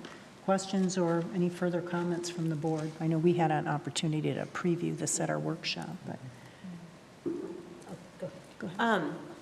I was just going to add, in looking at the design projects for Smith and Athens and now Bowen and Larson, that we also as a board have an opportunity and have participated in that process as well. So this past week, in a couple of separate groups, we had an opportunity to look at the initial drawings for Bowen and for Larson. And so, in addition to staff, administration, students, the board also gets to put in our 2 cents. And the other thing I want to, just say in general is that we are, as a district, we've taken on a really big project. And for the most part, things are on time, on budget, to spec. There are some water issues at the JV fields at Troy High. A few of the playgrounds were a little late, but I would encourage our community to think about things even from a personal perspective. Anytime you've ever done any renovation at your own house, whether it's just a bathroom or a major renovation, the odds of everything going to plan, I think, is almost none. I think the important thing is that we have all the right people in place, that issues that come up are being addressed. So, I think that overall we are being good stewards with the money. The projects that were presented in the bond are coming along. I am glad we're going to have some of this information up on the website. And And I would also just request as we do that, to have some of the more formal information up there as well. So I know people have asked whether we even have an owner's rep. We do. So some of that clearly laid out information I think would be great for the community so they know who all the major partners are with the district in getting these projects completed. Great comments. Ms. Ine? Thank you. I echo what Amina is saying as well. We do get community asking questions every once in a while, and it's always good to clear their comments. So one of the things that comes up every once in a while is, well, the playgrounds look exactly the same, and why do you spend so many millions of dollars on this, or they don't look any different? Would you try and help address that? I know there's a lot of ground and underneath work that people don't see. Somebody sent me a picture of a little bit that you see on the surface, but there's so much work that goes underneath that people don't see. Could you address that a little bit to audiences? Do you want to talk about the site work that's done? Yeah, so the site work is traditionally a little more challenging because you're excavating earth and you're trying to dig up things and then you find things you didn't know were there. So the challenge with a playground update is number one, drainage is a huge issue with the playgrounds, making sure that you have to put the water somewhere. So there's a lot of excavation work involved in terms of trying to absorb all that water and then properly funnel it to the city systems. And then looking at structural integrity of those new playground pieces of equipment that are going in as well. So, I mean, it's 2 or 3 feet deep in terms of how far they dig down before they put the base and then they backfill it with the mulch. But it's a process, and then there's been a lot of walkways added, a lot of paving throughout to give some other opportunities for students to have access to that area. So, it is a large undertaking. So it's safe to say it's beyond just the playscape that's out there. There's a lot more goes. And being in Troy, come spring, I think people would be happy because if it's not flooded and the kids can go in and play or stuff like that, which people don't see and notice it now, but hopefully it'll help later. The other couple of questions, one other question was, people have asked me about the Athens baseball field and softball field. When that will, can you give us a quick update on that? Sure. So there's a lot of dirt at Athens right now behind the track. So they're working very hard. That work is underway, and we will have when we get toward the spring. So our construction components should be completed through this winter, and in the spring, just like with Troy High School last year, we had access to our synthetic fields in the springtime. Obviously, it takes a little bit longer for our JV fields to take root with natural grass. Mm-hmm. So that will be something that won't be accessible this spring, but that will be something that we'll be looking forward to the following year. Okay, and so where would the spring baseball and softball? So they work together to be able to use that varsity space as well. They use the same field. Okay, wonderful, thanks. And one last comment or question. Any projects that exceeded the budget that in all the projects that we're looking at? So as part of any project, we have contingency that always gets approved. So traditionally 8% contingency is what you see in a project. Sometimes it goes to 10, especially if there's more site work involved with those projects. So we haven't reached a point where we've exceeded contingency and have had to come back to the board, which is a good thing. Inevitably, there's always scope changes on the district's end, or as we go through inspection processes, either with the state or with the city, they may require us to do something more specific, particularly with stormwater. We have that a lot with the city of Troy. They may have a certain request on their end compared to what we would get from the state, because ultimately we fall under the state's jurisdiction as a public school. But the state will defer to the local municipalities for certain areas of a project if they feel that that's better. So stormwater is one of those that, for the Smith project in particular, they pushed to the city and they said, this is what we're recommending, and then, through that process, we typically might agree or not agree with what they're talking about depending on what the state says. But in a lot of cases, you get a lot of change orders coming through that are part of that 8% contingency that are really just driven by the inspection process. So nothing has exceeded the okay, great. Any other questions or comments? All right, well, thank you. We look forward to seeing the information on the website and certainly I know we'll have further updates as construction. And again, thank you to the construction team for being here tonight as support. All right, moving on, we're going to go to public communication, non-agenda items. We have one, so I'll invite Mr. Walter Storrs to come up to speak.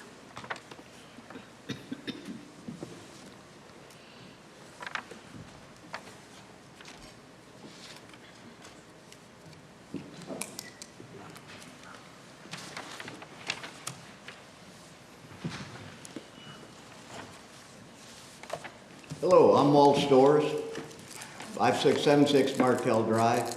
Dr. Philip Hart, members of the Troy School Board. The Silver Glen 3 subdivision sent you a certified letter with signatures from the subdivision members concerning stormwater runoff from the Smith and middle school properties and flooding our subdivision. That was on the 18th of December, 2023. Okay? On 20 June 2024, I came before this board and I asked for a response to that letter. I do not have a response to that letter this date, okay? On the 16th of July, a neighbor and I met with Superintendent Macheski. Macheski said he would be setting up a meeting in the next several weeks between the district engineer and the city engineer, and that my neighbor and I could attend. And we would be notified. We were not notified of anything.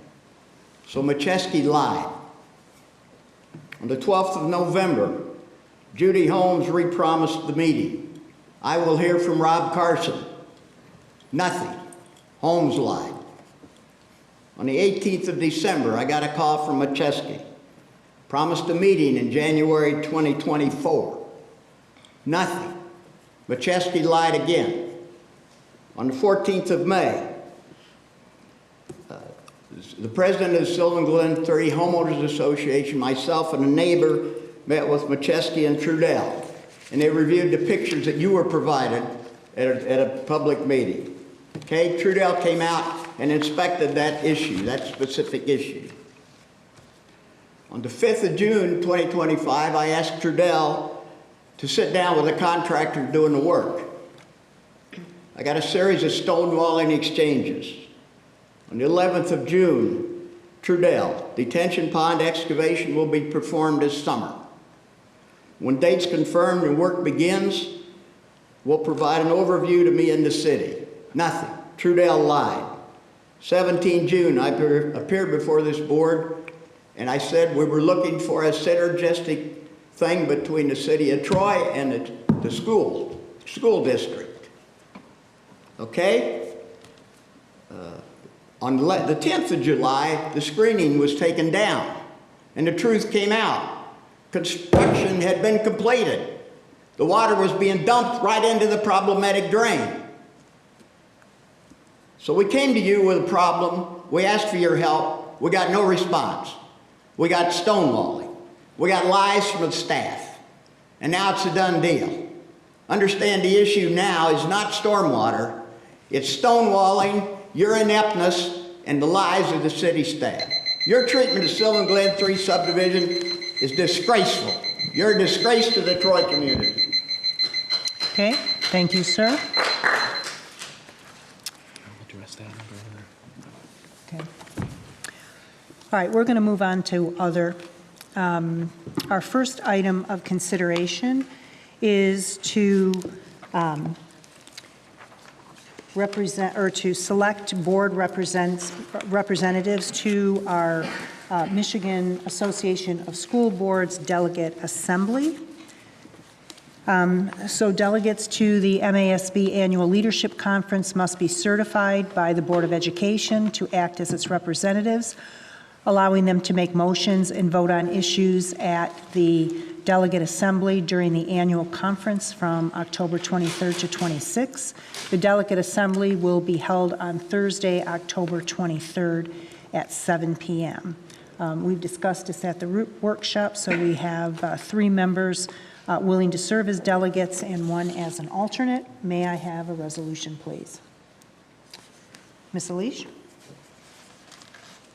Be it therefore resolved that the Troy Board of Education hereby certifies that Amina Alich, Audra Melton, and Stephanie Zendler will serve as delegates to the MASB 2025 Delegate Assembly on October the 23rd at 7 p.m. Ayesa Potts will serve as an alternate to the Delegate Assembly. Support. We have a resolution by Ms. Alich, supported by Ms. N.A. Any comment or questions? Okay, all those in favor, please say yes. Yes. Yes. Opposed, say no. Thank you. Motion carries, and thank you for those of you who are reps. Next one is consideration for participation in the 2026 NSB Advocacy Institute. It's required by board policy that any expenditure of district funds for members for out-of-state meetings must have prior approval for resolution. A delegation of no more than 2 Troy School Board members will attend the 2026 National School Board Association's Advocacy Institute to be held in Washington, D.C. on February 1st through 3rd. And the board is being asked to consider the following resolution. Given some of the public comment we had tonight, the purpose of this Advocacy Institute is for board members to go to Washington, D.C. to advocate on behalf of public education. The federal government has a responsibility in public education to fund special ed.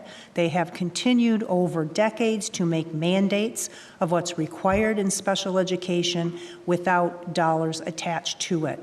So the purpose for our members to go is to join delegations not only from Michigan, from across the country to do that advocacy. So having said that, may I have a resolution, please? Ms. Potts? Be it therefore resolved that the Board of Education takes action to approve a delegation of no more than 2 board members as representatives of the Troy Board of Education at the 2026 NSBA Advocacy Institute in Washington, D.C. from February 1st to the 3rd, 2026. Support. We have a resolution by Ms. Potts, supported by Mr. Haupt. Any discussion? Okay. Hearing none, all those in favor, please say yes. Yes. Yes. Opposed, say no. Okay, thank you. Motion carries. The next item is for consideration for participation of board members at the NSBA annual conference, which will take place in San Antonio, Texas from April 10th through 12th. Again, per board policy, any expenditure of district funds for members for out-of-state meetings must have prior approval by resolution. Tonight, we're asking that a delegation of no more than 4 Troy School Board members attend this conference, which will take place on April 10th through 12th, 2026. May I have a resolution, please? Dr. Melton? Be it therefore resolved that the Board of Education takes action to approve a delegation of no more than 4 board members as representatives of the Troy Board of Education at the 2026 NSBA Annual Conference for Public Education Leaders in San Antonio, Texas from April 10th through the 12th, 2026. Support. We have a resolution by Dr. Melton, supported by Ms. Zendler. Any comments or questions on this? I would note that the Troy School District has a proposal in to present at this conference our Career Accelerator Program. That is the program that we've instituted for the past 2 years with our business roundtable, whereby our high school students have an opportunity in the spring to do what we're calling a pre-internship with our local businesses. So we haven't got official confirmation on that, but we're hoping, particularly because this conference tends to have a strong focus on career and technical education. So with that, if there are no other comments, all those in favor of the resolution, please say yes. Yes. Yes. Opposed, say no. Okay, thank you. Motion carries. Our next item on other is our attendance area review process. Dr. Macheski? Yes, thank you, Dr. Philippart. As obviously our board community is aware, we've been engaged in a attendance area review for many months now. bring to you a brief background as well as a recommendation moving forward.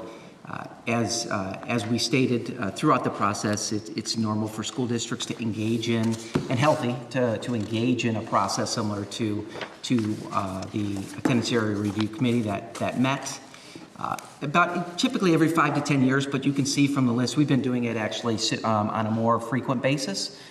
Much of that has to do with enrollment patterns and so forth across the school district. We collected community feedback through that process as well. For the sake of any of those that maybe are not familiar with the process as it went along, the group met between October and December of last school year. The group came forward with multiple recommendations, options A through E. After multiple community meetings, we had 5 community meetings. The board identified option C and asked that administration further consider option C as a potential resolution. In the board, through that time frame between May and September, we have been updating the board with information, answering questions, providing data, and so forth as had been requested. The goals that we set out to, the team, the AARC set out to identify, right-sizing our middle schools. We have currently 2 middle schools that sit over 800 and 2 middle schools that are about 600. Our goal would be to balance those as best we can through whatever recommendation would come forward. We also looked at splits as well as asked that there not be any impact to high schools. The recommendation, as was provided to the board at our last workshop and further discussed, is as follows: that there are no changes to existing boundaries.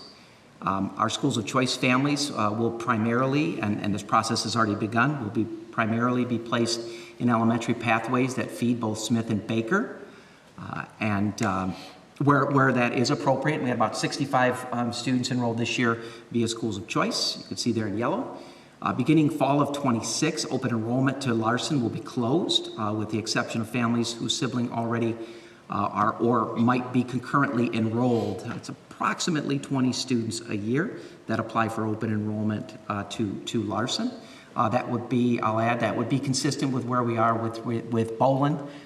Troy High and a couple of our elementary schools are closed and have been closed to open enrollment because of the size of those buildings.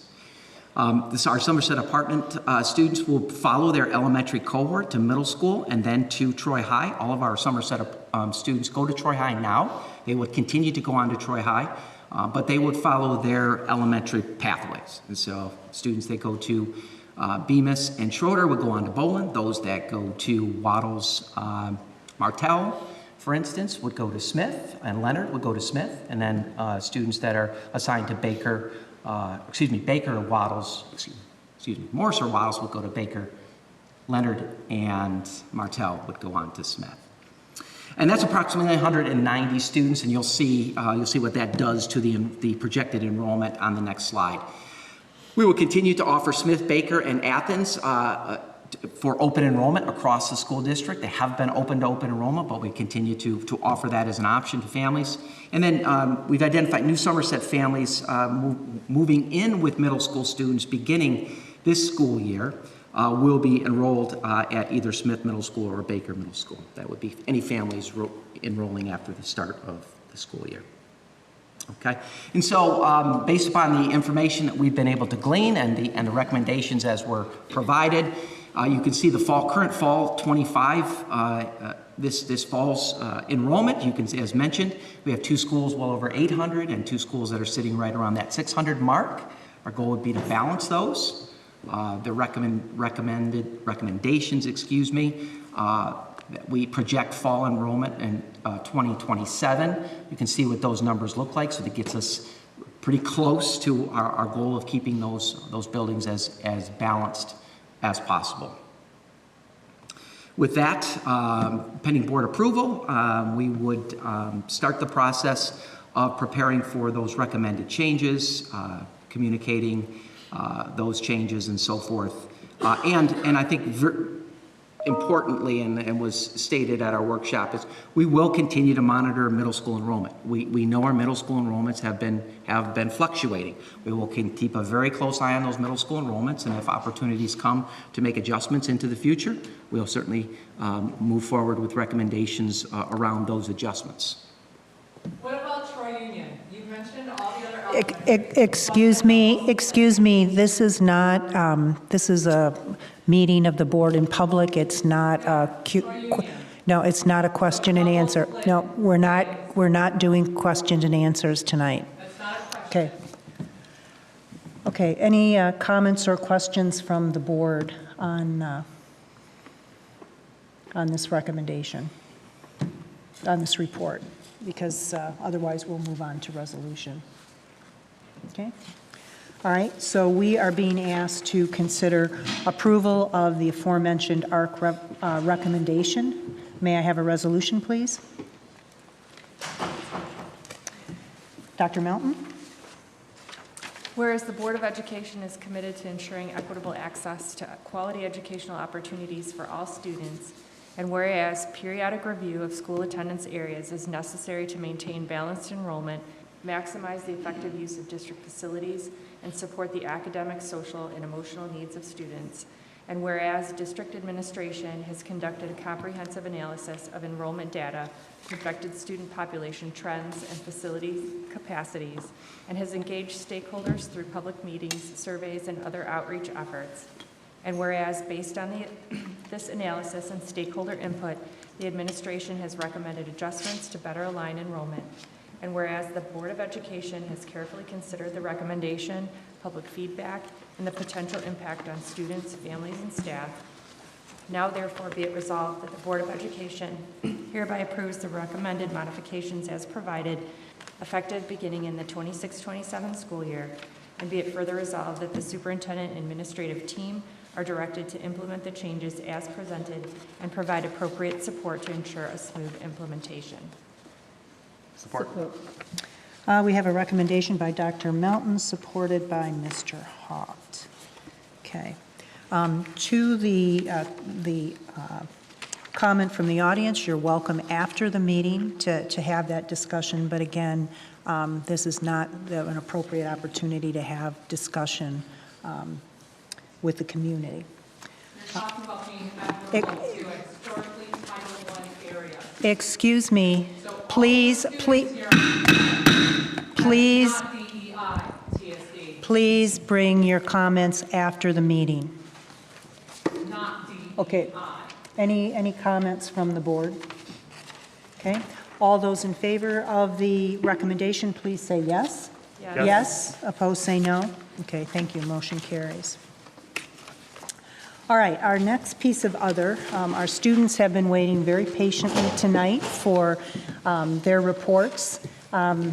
So we are anxious to hear what's going on at your high school. So we're going to ask Chloe to give us an update of what's going on at TCCHS. Hi, my name is Chloe, and well, I'm going to start by bringing it back to like the first few days of school, where we did a lot of community building discussions and activities. For example, like the second day of school, we had a guest speaker, Dr. Yancey. She came in and gave a speech called Reclaiming Our Space, and where she posed questions to us that helped discover our needs in order to feel like we belong. And we belong is especially, it's plastered all over our building, so it kind of makes sense that we're doing those kinds of activities. So we even made some breakout circle groups where we play games and just asked questions to just get more deep answers from other students that we usually would not talk to, especially since we also got rid of our phones this year. So it's kind of crazy. By now I can name every single student in the school by heart. So that's great.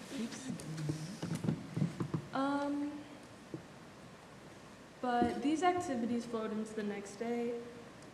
Also an honorable mention to the first week, our human impact class planted these sunflowers before the summer ended, and I'm not even kidding. These things are almost as tall as our building. It's kind of crazy. Also, about 2 weeks ago, we had a Donut Miss parent-teacher conferences where our principal, Miss M, handed out donuts to students in the morning. But we had to snap a picture of ourselves, the QR code sign-up sheet that we got, and our parent the night prior, and we would go up to Miss M's office and get a donut. But in more recent, events, our history teacher, Mr. Rainwater, and his music club are consistently and rapidly expanding in all different types of instruments and musicians, like all types of instruments. I don't even think I've seen somebody play. They meet up every Tuesday and make our school sound like there's some kind of rave going on. But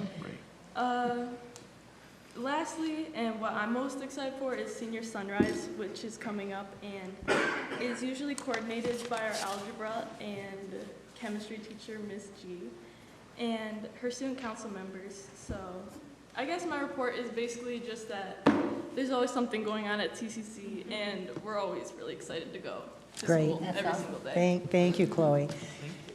Comments from anyone from the board?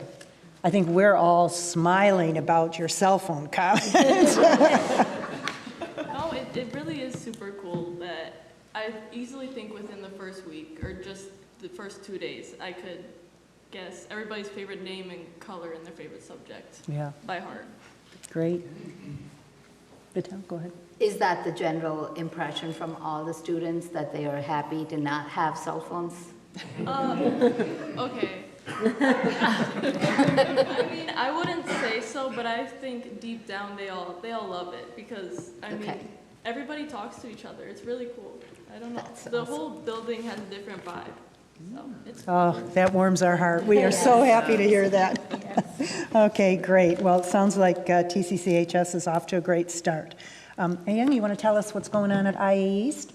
Good evening, everyone. So I hope everyone's been having a great start to their week. And at IA East, we've had a great start to the new school year, and I'm really excited to share some of the highlights. So this month, we kicked things off with our annual club fair, where students had the opportunity to explore a variety of clubs, from STEM-based clubs like HOSA to service-based clubs like Key Club. And it was amazing to see so many students stop by tables, ask questions, and sign up for clubs that they're interested in, with clubs like Science Olympiad and Model UN already holding their first meetings. Now, on the school-wide side of things, our student government has been working extremely hard behind the scenes to prepare one of the biggest and most anticipated events of the year, which is our homecoming dance. This year's theme is Enchanted Forest, and the dance will be happening next Friday. Alongside that, they've also been organizing our annual Fall Olympics, which brings every grade together for a full day of fun competition, creativity, and school spirit. In addition, our junior class this year will be heading out this week for Service Day, where they will be volunteering at places like Flowers Farm, Gleaners, and the Children's Center. It's a great way for students to step outside of the classroom, give back to the community, and also build connections outside of school. And of course, last but not least, and one of my most favorite events, so we're also very excited for our 13th annual Powder Puff Game, which is happening October 16th at Athens High School. It's one of those school-wide events that really brings the whole school together and gets everyone excited, whether they're on the field playing or cheering in the stands. So we can't wait to see the school spirit that it brings this year. So overall, it's been a very exciting start to the year at IA East, and we're looking forward to even more events in the coming months. Thank you. Great, thank you, Ian. Questions, comments from the board? Ian, when is your Powder Puff game, you said? October 16th. October 16th, thank you. Great. Again, sounds like your school is off to a great start. So we'll move over now to Sarah for Athens. Hello, everyone. Yes, I'm here to represent Athens. We had an amazing start to our 2025-2026 school year. On August 21st, just a few days before school started, our boys soccer team brought home the City Cup against Troy High. Our first football game was on August 28th, where our football team, cheerleaders, marching band, and athletic boosters got to showcase all their hard work over the summer. We have a special addition to the Athens Stadium this year called The Landing, where you can buy customizable Athens gear on site. We hosted our activity fair in the gym where students could look at over 70 activities going on at Athens. Some of these amazing activities include Science Olympiad, robotics, and the 3-time state champion women's powerlifting team. Yeah. On September 10th, we welcomed families to our annual open house, where nearly 1/3 of Athens families attended to meet teachers, connect with staff, and learn more about the courses their students are taking this year. We are now in the midst of our homecoming week celebrations. Tomorrow is the much anticipated Powder Puff game, where senior girls will take on the juniors in a spirited game of flag football. On Friday, we'll celebrate with our homecoming parade featuring many of Athens' incredible activities, followed by our big football game. The week wraps up with our homecoming dance on Saturday, inspired by the colorful and vibrant world of Rio. For those unfamiliar, the movie is set during a famous Brazilian festival with music, dancing, costumes, masks, and brilliant colors. Exactly the kind of joy and energy we're bringing to the celebration. Athens is off to a fantastic start, and we cannot wait for all the opportunities, memories, and achievements the year will bring. Great, great. Comments? I know many of us are looking forward to throwing candy in your homecoming parade on Friday. I bought mine yesterday. Yeah. Yep, we're bulking up. Okay, and last but not least, Bella, Troy High. Good evening, everyone. My name is Isabella, and I'm proud to be here representing Troy High School. Today marked the 14th day of the 25-26 school year, and it's safe to say that the Troy Colts hit the ground running, or maybe even started sprinting before the school year officially started. On August 25th, just one day before classes started, our 116 LEAP leaders hosted the second annual LEAP Day for freshmen. Upperclassmen led activities designed to promote teamwork, creativity, and resilience. They shared their high school experiences and gave students a chance to ask questions and get comfortable with life at Troy High before the first day, helping them feel prepared, welcomed, and excited to start the year. To officially kick off the school year, the Troy High student government led the annual Colts Care Week, a week created to welcome students back and boost school energy. Events included lunchtime trivia hosted by our peer mediators, our fall sports teams grading students during arrival and dismissal, a donut food truck, and a club fair highlighting our 70+ diverse clubs at Troy High School. It was a great way to get students excited about the year, and yes, I'm sure the donuts will play a huge role in our success this year. The excitement didn't stop there. Homecoming will be held on October 11th with our student government voting last spring on the theme Road Trip America. Subcategories include Detroit, Los Angeles, Nashville, and New York City. The parade will take place on October 10th along Northfield Parkway. Following that, our Trunk or Treat event will take place on Friday, October 6th from 5 p.m. to 6:30 with a child admissions fee of $5. This is a community event, and we encourage everyone to come. This is an extra special year at Troy High School as it marks 75 years of Troy Colts. A community tailgate will be held on October 24th with more events scheduled throughout the year to celebrate this milestone. Fall sports are in full spring at Troy High. We wish the absolute best of luck to our athletes in boys football, girls flag football, cheerleading, boys soccer, swimming and diving, boys water polo, cross country, tennis, girls volleyball, and golf. The Troy Colt band theme this year is A Tale of Three Hearts, an ode to the Beatles. Marchers spent a week at Camp Faholo this summer, perfecting the show, making memories, and building teamwork. You can watch them perform at any home football game and during the HOCO parade. Troy High Orchestra also attended a weekend camp where students spent time practicing their instruments and making core memories with friends. We'd like to welcome new teachers and staff members who have joined Troy High School this year, including Julia Choi and Tim Pichone in the math department, Candace Tamaklo in the special ed department, Erica Head in English, Emma Hauberg in counseling, Aparna Ayer in counseling, Dev Ward, attendance secretary, Andrea McHugh in science, and Kyle Plangoff in ELD. We are grateful for each one of you and excited to see the impact you make.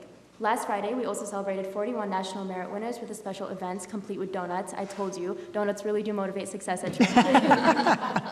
A new change this year, our character committee is now open for students to nominate teachers and fellow students as well. We're excited to see this expand in ways to recognize the positive impact our people have in our school community. In summary, it's been a great start to the year filled with spirit, achievements, and plenty of opportunities to get involved. We're looking forward for an exciting year ahead at Troy High. Thank you. Okay, great. Boy, 75 years, huh? Yeah. Wow. Any other comments? Well, thank you, students. That's it sounds like all of your buildings are off to a great start, lots of good things happening. So again, we really look forward to you providing us regular reports as we go forward. All right, now I'm going to turn it over to roundtable to the board. Ms. Zendler, any comments? Yes. First, thanks to our new student reps. We're happy to have you here, and you all did a fantastic job. I'm looking forward to continuing to get your updates throughout the school year. Some information for the community. September is National School Attendance Month. I know Troy is working hard to support school attendance by providing information and communication to families about how important regular school attendance is for particularly student achievement. The more schools students miss, the lower their grades are. So we want to make sure that your students are in school every day that they can be, and I know that the administrators of each of our buildings are going to support that. As well as if there's trouble, the Troy Youth Assistants and other organizations are available to help families to make sure attendance at school is a priority so that your academics aren't impacted. On the topic of Troy Youth Assistants, our board met last night, and a reminder that the Magic of Hope program is being presented on October 8th by the Troy Youth Assistants engagement group. The Magic of Hope is a program for parents, middle school, high school age kids is sort of the audience. Works around suicide prevention and mental health for young teens. Hopefully families can come. We have some spots left, so please check out the flyers that you'll see in Peach Jar so that you can RSVP to attend. Last thing, and you sort of touched on it, my friend over here, I'm curious about feedback from our students on the cell phone policies. Our student reps on the Troy Youth Assistance group last night did have some feedback. I'll call it mixed reviews. Okay. But they weren't completely angry. You could just feel the adjustment in the air, so I'd be curious, sort of challenge our students to give us some feedback on the new policies. I'd like to hear about it, to see how it's going. I'd love to hear that you're talking to people, that's a big gain. And that you're learning people's names. So interested to see more of that as we go on. And it's nice to see the policies that we put together, like enact, good, bad, or indifferent. We want to hear your feedback. So that's all for today. Do any of the other student reps, I mean, I don't want to put anybody on the spot if you don't have an impression, but if you do, or even amongst your own friend group, if you want to share with us any impressions of the policy, that would be helpful. If not, maybe you can do a little bit of due diligence for us. I would say at first I was very I think I felt uncomfortable hearing about it, but I think me being uncomfortable was like an alarm to hey, maybe there is a real problem. And so I've really been enjoying it personally. Talking with a lot of my friends in my classes, I think we all do. After we're done with our work in class, instead of grabbing our phones, we all talk, and we've had a lot of conversations that we don't normally have because we're not on our phones. So I would say the overall impression at Troy High is that it was difficult at first, but we're starting to see the reason behind it. So yeah, okay. I would say it's went well. Good.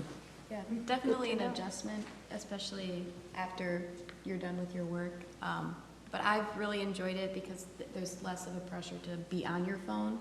I've actually already finished a book this year because I just read when I'm done with my work. So I've really enjoyed it, but it's definitely an adjustment. And I think Athens students would agree that not everyone is on board, but yeah, we're working towards it. Good. Great. It's already been done. All right. Everything I had to say already. Yeah. I think at IA, we actually had the no phone policy last year as well. So for us, it isn't really that much of a big adjustment. But I think even from last year, I've noticed that all of my friends and my classmates were definitely a lot more engaged in our learning. We're actually attentive in our classes, and I think that actually allows us to learn better in our classroom. Great. Well, great feedback. And as the year goes on, or as time goes on, if you have additional feedback on how that's working, we'd love to hear it. What would be interesting to see also is if your behavior changes outside the school too, in the sense that you're not on the phone all the time if you don't need to be. You feel you don't have to make up for the time you missed during the day. Oh, yeah, good point. Okay, Ms. Potts.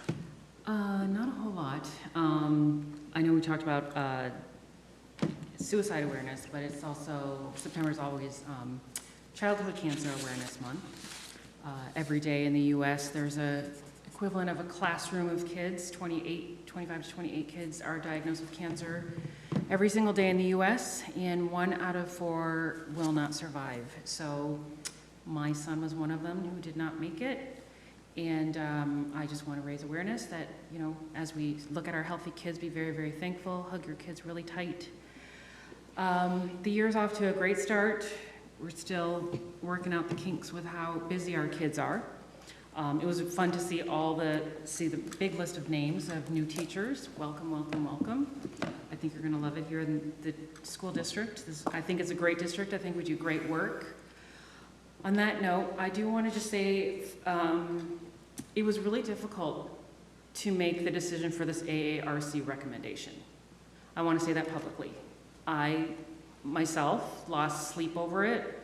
I stressed out about it a whole lot. It was very, very difficult, and I want the community to know that we as a board do not look at your kids as just numbers, as just balancing numbers. We do consider mental health.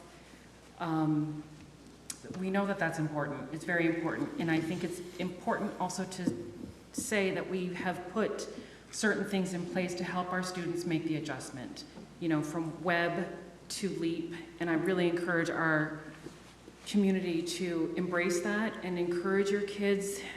I know it's not going to be easy. The one thing that I struggled with was that there was not one solution that was going to make everybody happy. Somebody was going to be mad. You know, just do this, just do this. Whatever solution we tried to look at, someone was going to be upset. And as a board, we had to make the decision to do what's best for the majority. And which is why I really want to tell the community, please help each other.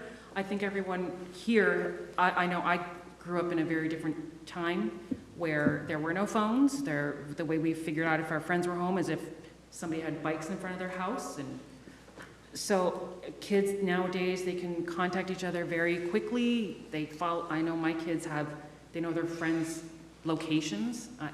That's a little weird, but they know where they are and they always find a way back to each other. And I don't want to say that to minimize how the parents feel about this change. I don't want to sound dismissive. I do want you to know that this was very important to all of us. It was very difficult for all of us to make this decision. In the end, I hope in the end that we are doing the right thing. That's the only thing I can pray very hard for. I just want you guys to know that your kids mean a lot to me. They do. I embrace them as my own. And I'll just end it there. Great. Thank you, Ms. Potts. Dr. Melton? Yeah.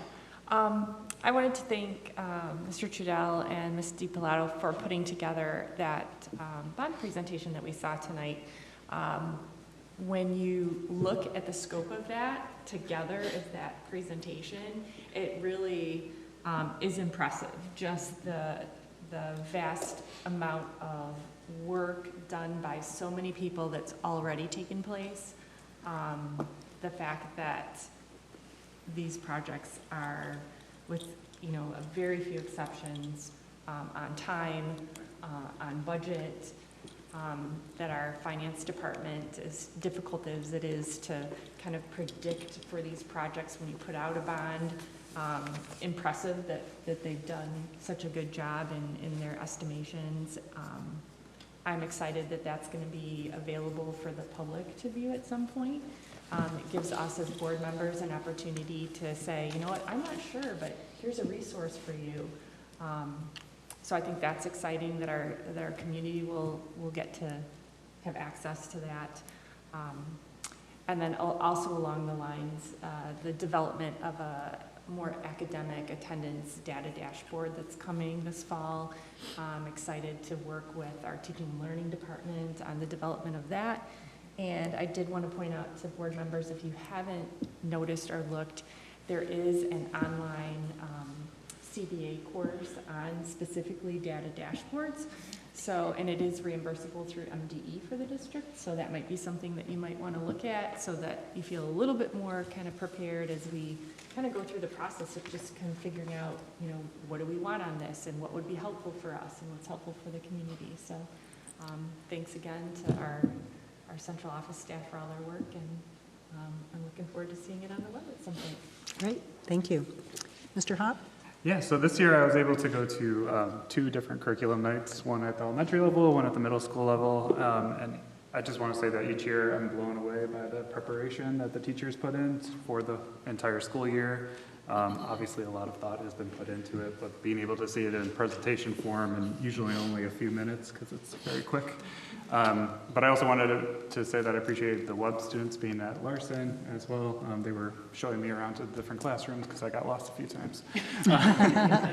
And so I appreciate that. And then the second point is, I know probably other people will talk about it as well, is that we currently do not have a budget from the state. So I just want to echo that we need the community to get out there and speak to the representatives. There is a lot at stake when it comes to a lot of the services we provide for our students each and every year. And as this gets farther and farther into the school year, it gets more and more concerning, not just for our district, but for across the state. So please pay attention, and hopefully you can speak to your reps about it. So I'll start with cell phones, because I as well attended 2 curriculum nights, one at the high school and one at the middle school. And I both talked to parents afterwards, and then, just from hearing the teacher presentations, but the high school teachers, for the most part, are grateful for it. A lot of them have been waiting for a while. One of my daughter's teachers gave the feedback that after a quiz, because there's now no cell phones, students took out books and read them. And so she said she hadn't seen that in years. And then also, feedback from lots of grateful parents as well, but even other parents who attended curriculum night at Troy High said that the teachers were grateful. The feedback was that those maybe mostly disgruntled are the seniors. I imagine the 9th graders coming out of middle school where those changes were implemented last year, for them it was probably more of a seamless transition. So I've heard positive feedback from both staff and from parents. On September 3rd, I attended the Oakland County School Board Association Government Relations Committee meeting. I'll just highlight a few things. Both the House and the State House and the Senate passed a bill that provides civil remedies and criminal penalties for non-consensual creation or sharing of sexually explicit deepfake images and videos. That's across the board, but I think that particularly is important for kids. As some of the technologies are getting much, much better, that's a concern. So the state has now enacted legislation along those lines. I imagine that, I know that through some of our classes, we do inform students, about things like that. So that's probably something that we should also make students aware of as well. And one of the other main topics was, again, the budget. So September 30th is the cutoff deadline. So the fiscal year for the state and for the district begins on October the 1st. It is now September the 16th. The state legislature still has not passed the budget. And what that really means is, and some of this is from an email that went out from the district. If the legislature does not pass a budget, districts across Michigan, including Troy, will miss the first scheduled state aid payment on October 20th, 2025. What this all really means is that we will have to use our fund balance. And once that runs out, we as a district will have to borrow money. And we'll have to take out very expensive loans. So on the one hand, with our bond, we've been the beneficiary of high interest rates and receiving really high interest rates on the money sitting from that bond in the bank. If we have to borrow money, we will similarly be borrowing money at probably much higher rates than we are receiving on those bonds. So it's quite a serious issue, other than, free meals for school lunches run out after September the 30th. Some of the things that are impacted are mental health, school safety, literacy resources, among other things. So it's a serious issue. So I would really ask everybody to contact both their state representative and senators, their legislators and their senators. So that's, I think, not a great situation for all of us to be in, but it's getting really, really close. And then I also am grateful, I know there was some talk in the last couple of years as, we've been negotiating some contracts and things like that. That's why the fund balance is there also. That is why as a board we have a policy that has to be at 15% or above. These situations where, money might not be coming from the state, might not be an annual occurrence, but they do happen. And so it is very important when we look at our budgets to not look at that money as just money that's sitting there and, just for us to keep it from other things. It has a function, and we are very likely to have to use it this year. So that's it. I'll end on that. Okay, thank you. Okay. Ms. Sinay? I'm going to try and be as brief as possible and not repeat most of the things that they've said, but I do want to welcome all the student reps, the new students, new staff, and everybody. Can't believe this is actually the first meeting of the year, and we had this many recognitions. So I know. Can only imagine how the year is going to be forward. So we have so much to celebrate already, and a lot more to come through. So very excited for the school year to begin. I do also want to bring up a little bit about the ARC. Don't want to repeat everything I said, but I do agree as well, which is this is not an easy decision. And to me also, because one, we hadn't even achieved the goal that we set out for, which is we hadn't eliminated our double splits either. But I don't know if there was any other better plan out there that can fix the situation. I'm also of the opinion that any plan should be least disruptive to our families. So cannot go about and change every district and every student from one school to another to achieve this, and that's going to create even more chaos than what we already have. So while this is not ideal, this is the best at this moment, and this is, to me, incremental change. And I think we will make more of these potential incremental changes to get to the goal that we want. And similar to our late school starts for high school, so incremental changes, I guess, is all we're looking for. There's never a solution that fixes everything, so that's all I can say. And the budget, as always, I'm not going to repeat. It's very important. And I also want to specify to the audience is people may think, well, you got a lot of money in the bond fund. Why can't you use that for schools? But by law, we are not required to use them for our everyday activities. We are not allowed. Yes, that's what I meant to say, not required. We are not allowed to use them. And there are very strict rules on what these funds can be used for. So I just want to clarify that as well. Great, thank you. Dr. Macheski. Just a couple of items. I appreciate what everyone said regarding the budget.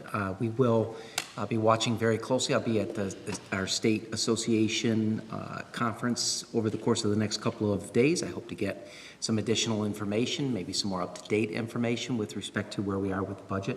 Unfortunately, it does not look like there is much constructive conversation occurring right now. So I think we're more likely moving towards a budget that comes in at the last minute, which I will warn is not always the best solution. When we rush to get something done at the end and we just kind of throw things at the problem, it ends up being really not good for anyone. And we've seen that whether it be lame duck legislation, it's not good. So time is important, but time is of the essence right now. And we'll continue to keep everyone updated with respect to that. I would assume we will be prepared to send another communication. Absent an agreement, we'll be prepared to send a community update probably beginning of next week. And hopefully things will be more clear by then. I will remind the community that September 25th, and Mrs. Anady didn't mention this, but September 25th, 5:30 is a Board of Education community conversation at Central Office. So that's September 25th, if anyone is interested in attending that. We will be starting our fall updates, believe it or not. Right around October 1st, we'll be going around, we'll be starting our fall updates for both staff and for PTO groups. So I'm looking forward to, and our team will be looking forward to getting out and about with that. And lastly, I just want to mention, and unfortunately Mr. Storrs left a little bit early, Mr. Trudell and I will be in contact with Mr. Storrs, but for some context, I know he's frustrated, things aren't moving as quickly as he would want them to move, but what I will say is this is not an easy project. We did complete the detention pond, has recently been completed. We're in the process right now of putting a service road in that will allow the city then to get in and do their part, which is replace the drain itself. And that will allow the city to replace the drain, that will allow them to then maintain the drain moving forward, because right now you can't get to it, or you weren't able to get to it. And so, although I know that community would have liked this project to move sooner, we were moving it along as quickly as we can. When you're dealing with issues around retention ponds, there are state permits, there's EGLE that you have to go through, there's any number of regulations that need to be kind of hoops, if you will, that need to be jumped through in order to get those projects done as quickly as possible. I'll also add that we added that component of the project to a larger detention pond that we agreed to pay for Smith Middle School to the tune of about $200,000. So the board authorized a $200,000 expenditure to extend that detention pond in order to fix what we wanted to be a good neighbor, in hopes that it would help resolve this matter. It's not something we were required to do, but it was something that we recommended, again, as part of the Smith project and part of being a good neighbor with that community. So again, we'll follow up with Mr. Storrs and let him know where this project is, but it has not been forgotten. Communications have been underway, and we'll follow up with them. Okay. Great. Anything else? I have nothing else. Okay. I just have two quick things. One is, on the item of the budget, in addition, I had an opportunity to talk to Representative McDonald. And she went through in great detail what's, from a House perspective. Her comment was the two best people that we can communicate with. So I think when we put out communications to our families would be Speaker of the House, Matt Hall, because he is not allowing discussion on the budget, and the governor. So, I think we ought to put that in our communications. I think calling our state senator and our state rep is fine, but they're probably going to go through the same discussion that Sharon went through with me. So I think that's important. And the only other thing that I have is to mention that the first meeting of our business roundtable, so we have a group of businesses in the community that are very interested in supporting the schools and the education of our students. Their first meeting of this new school year will be September 24th. It's going to, and one of the first things that they will do is do a tour of the construction at the new Smith Middle School. And then they are working again to get things in place for the start of our Career Accelerator program. So that's all I have. With that, just a reminder that our next meeting will be a workshop that will take place in the admin building on Tuesday night, October 7th at 6 p.m. And then our October board schedule is a little bit different than typical because we want to accommodate some board member scheduling. So our October board meeting will take place the following week, October 14th, 7 p.m. Here at the Services Building. Okay, so anything that we didn't cover that we need to? All right, with that, we will officially adjourn the meeting. Again, thank you to our student reps. Normally, our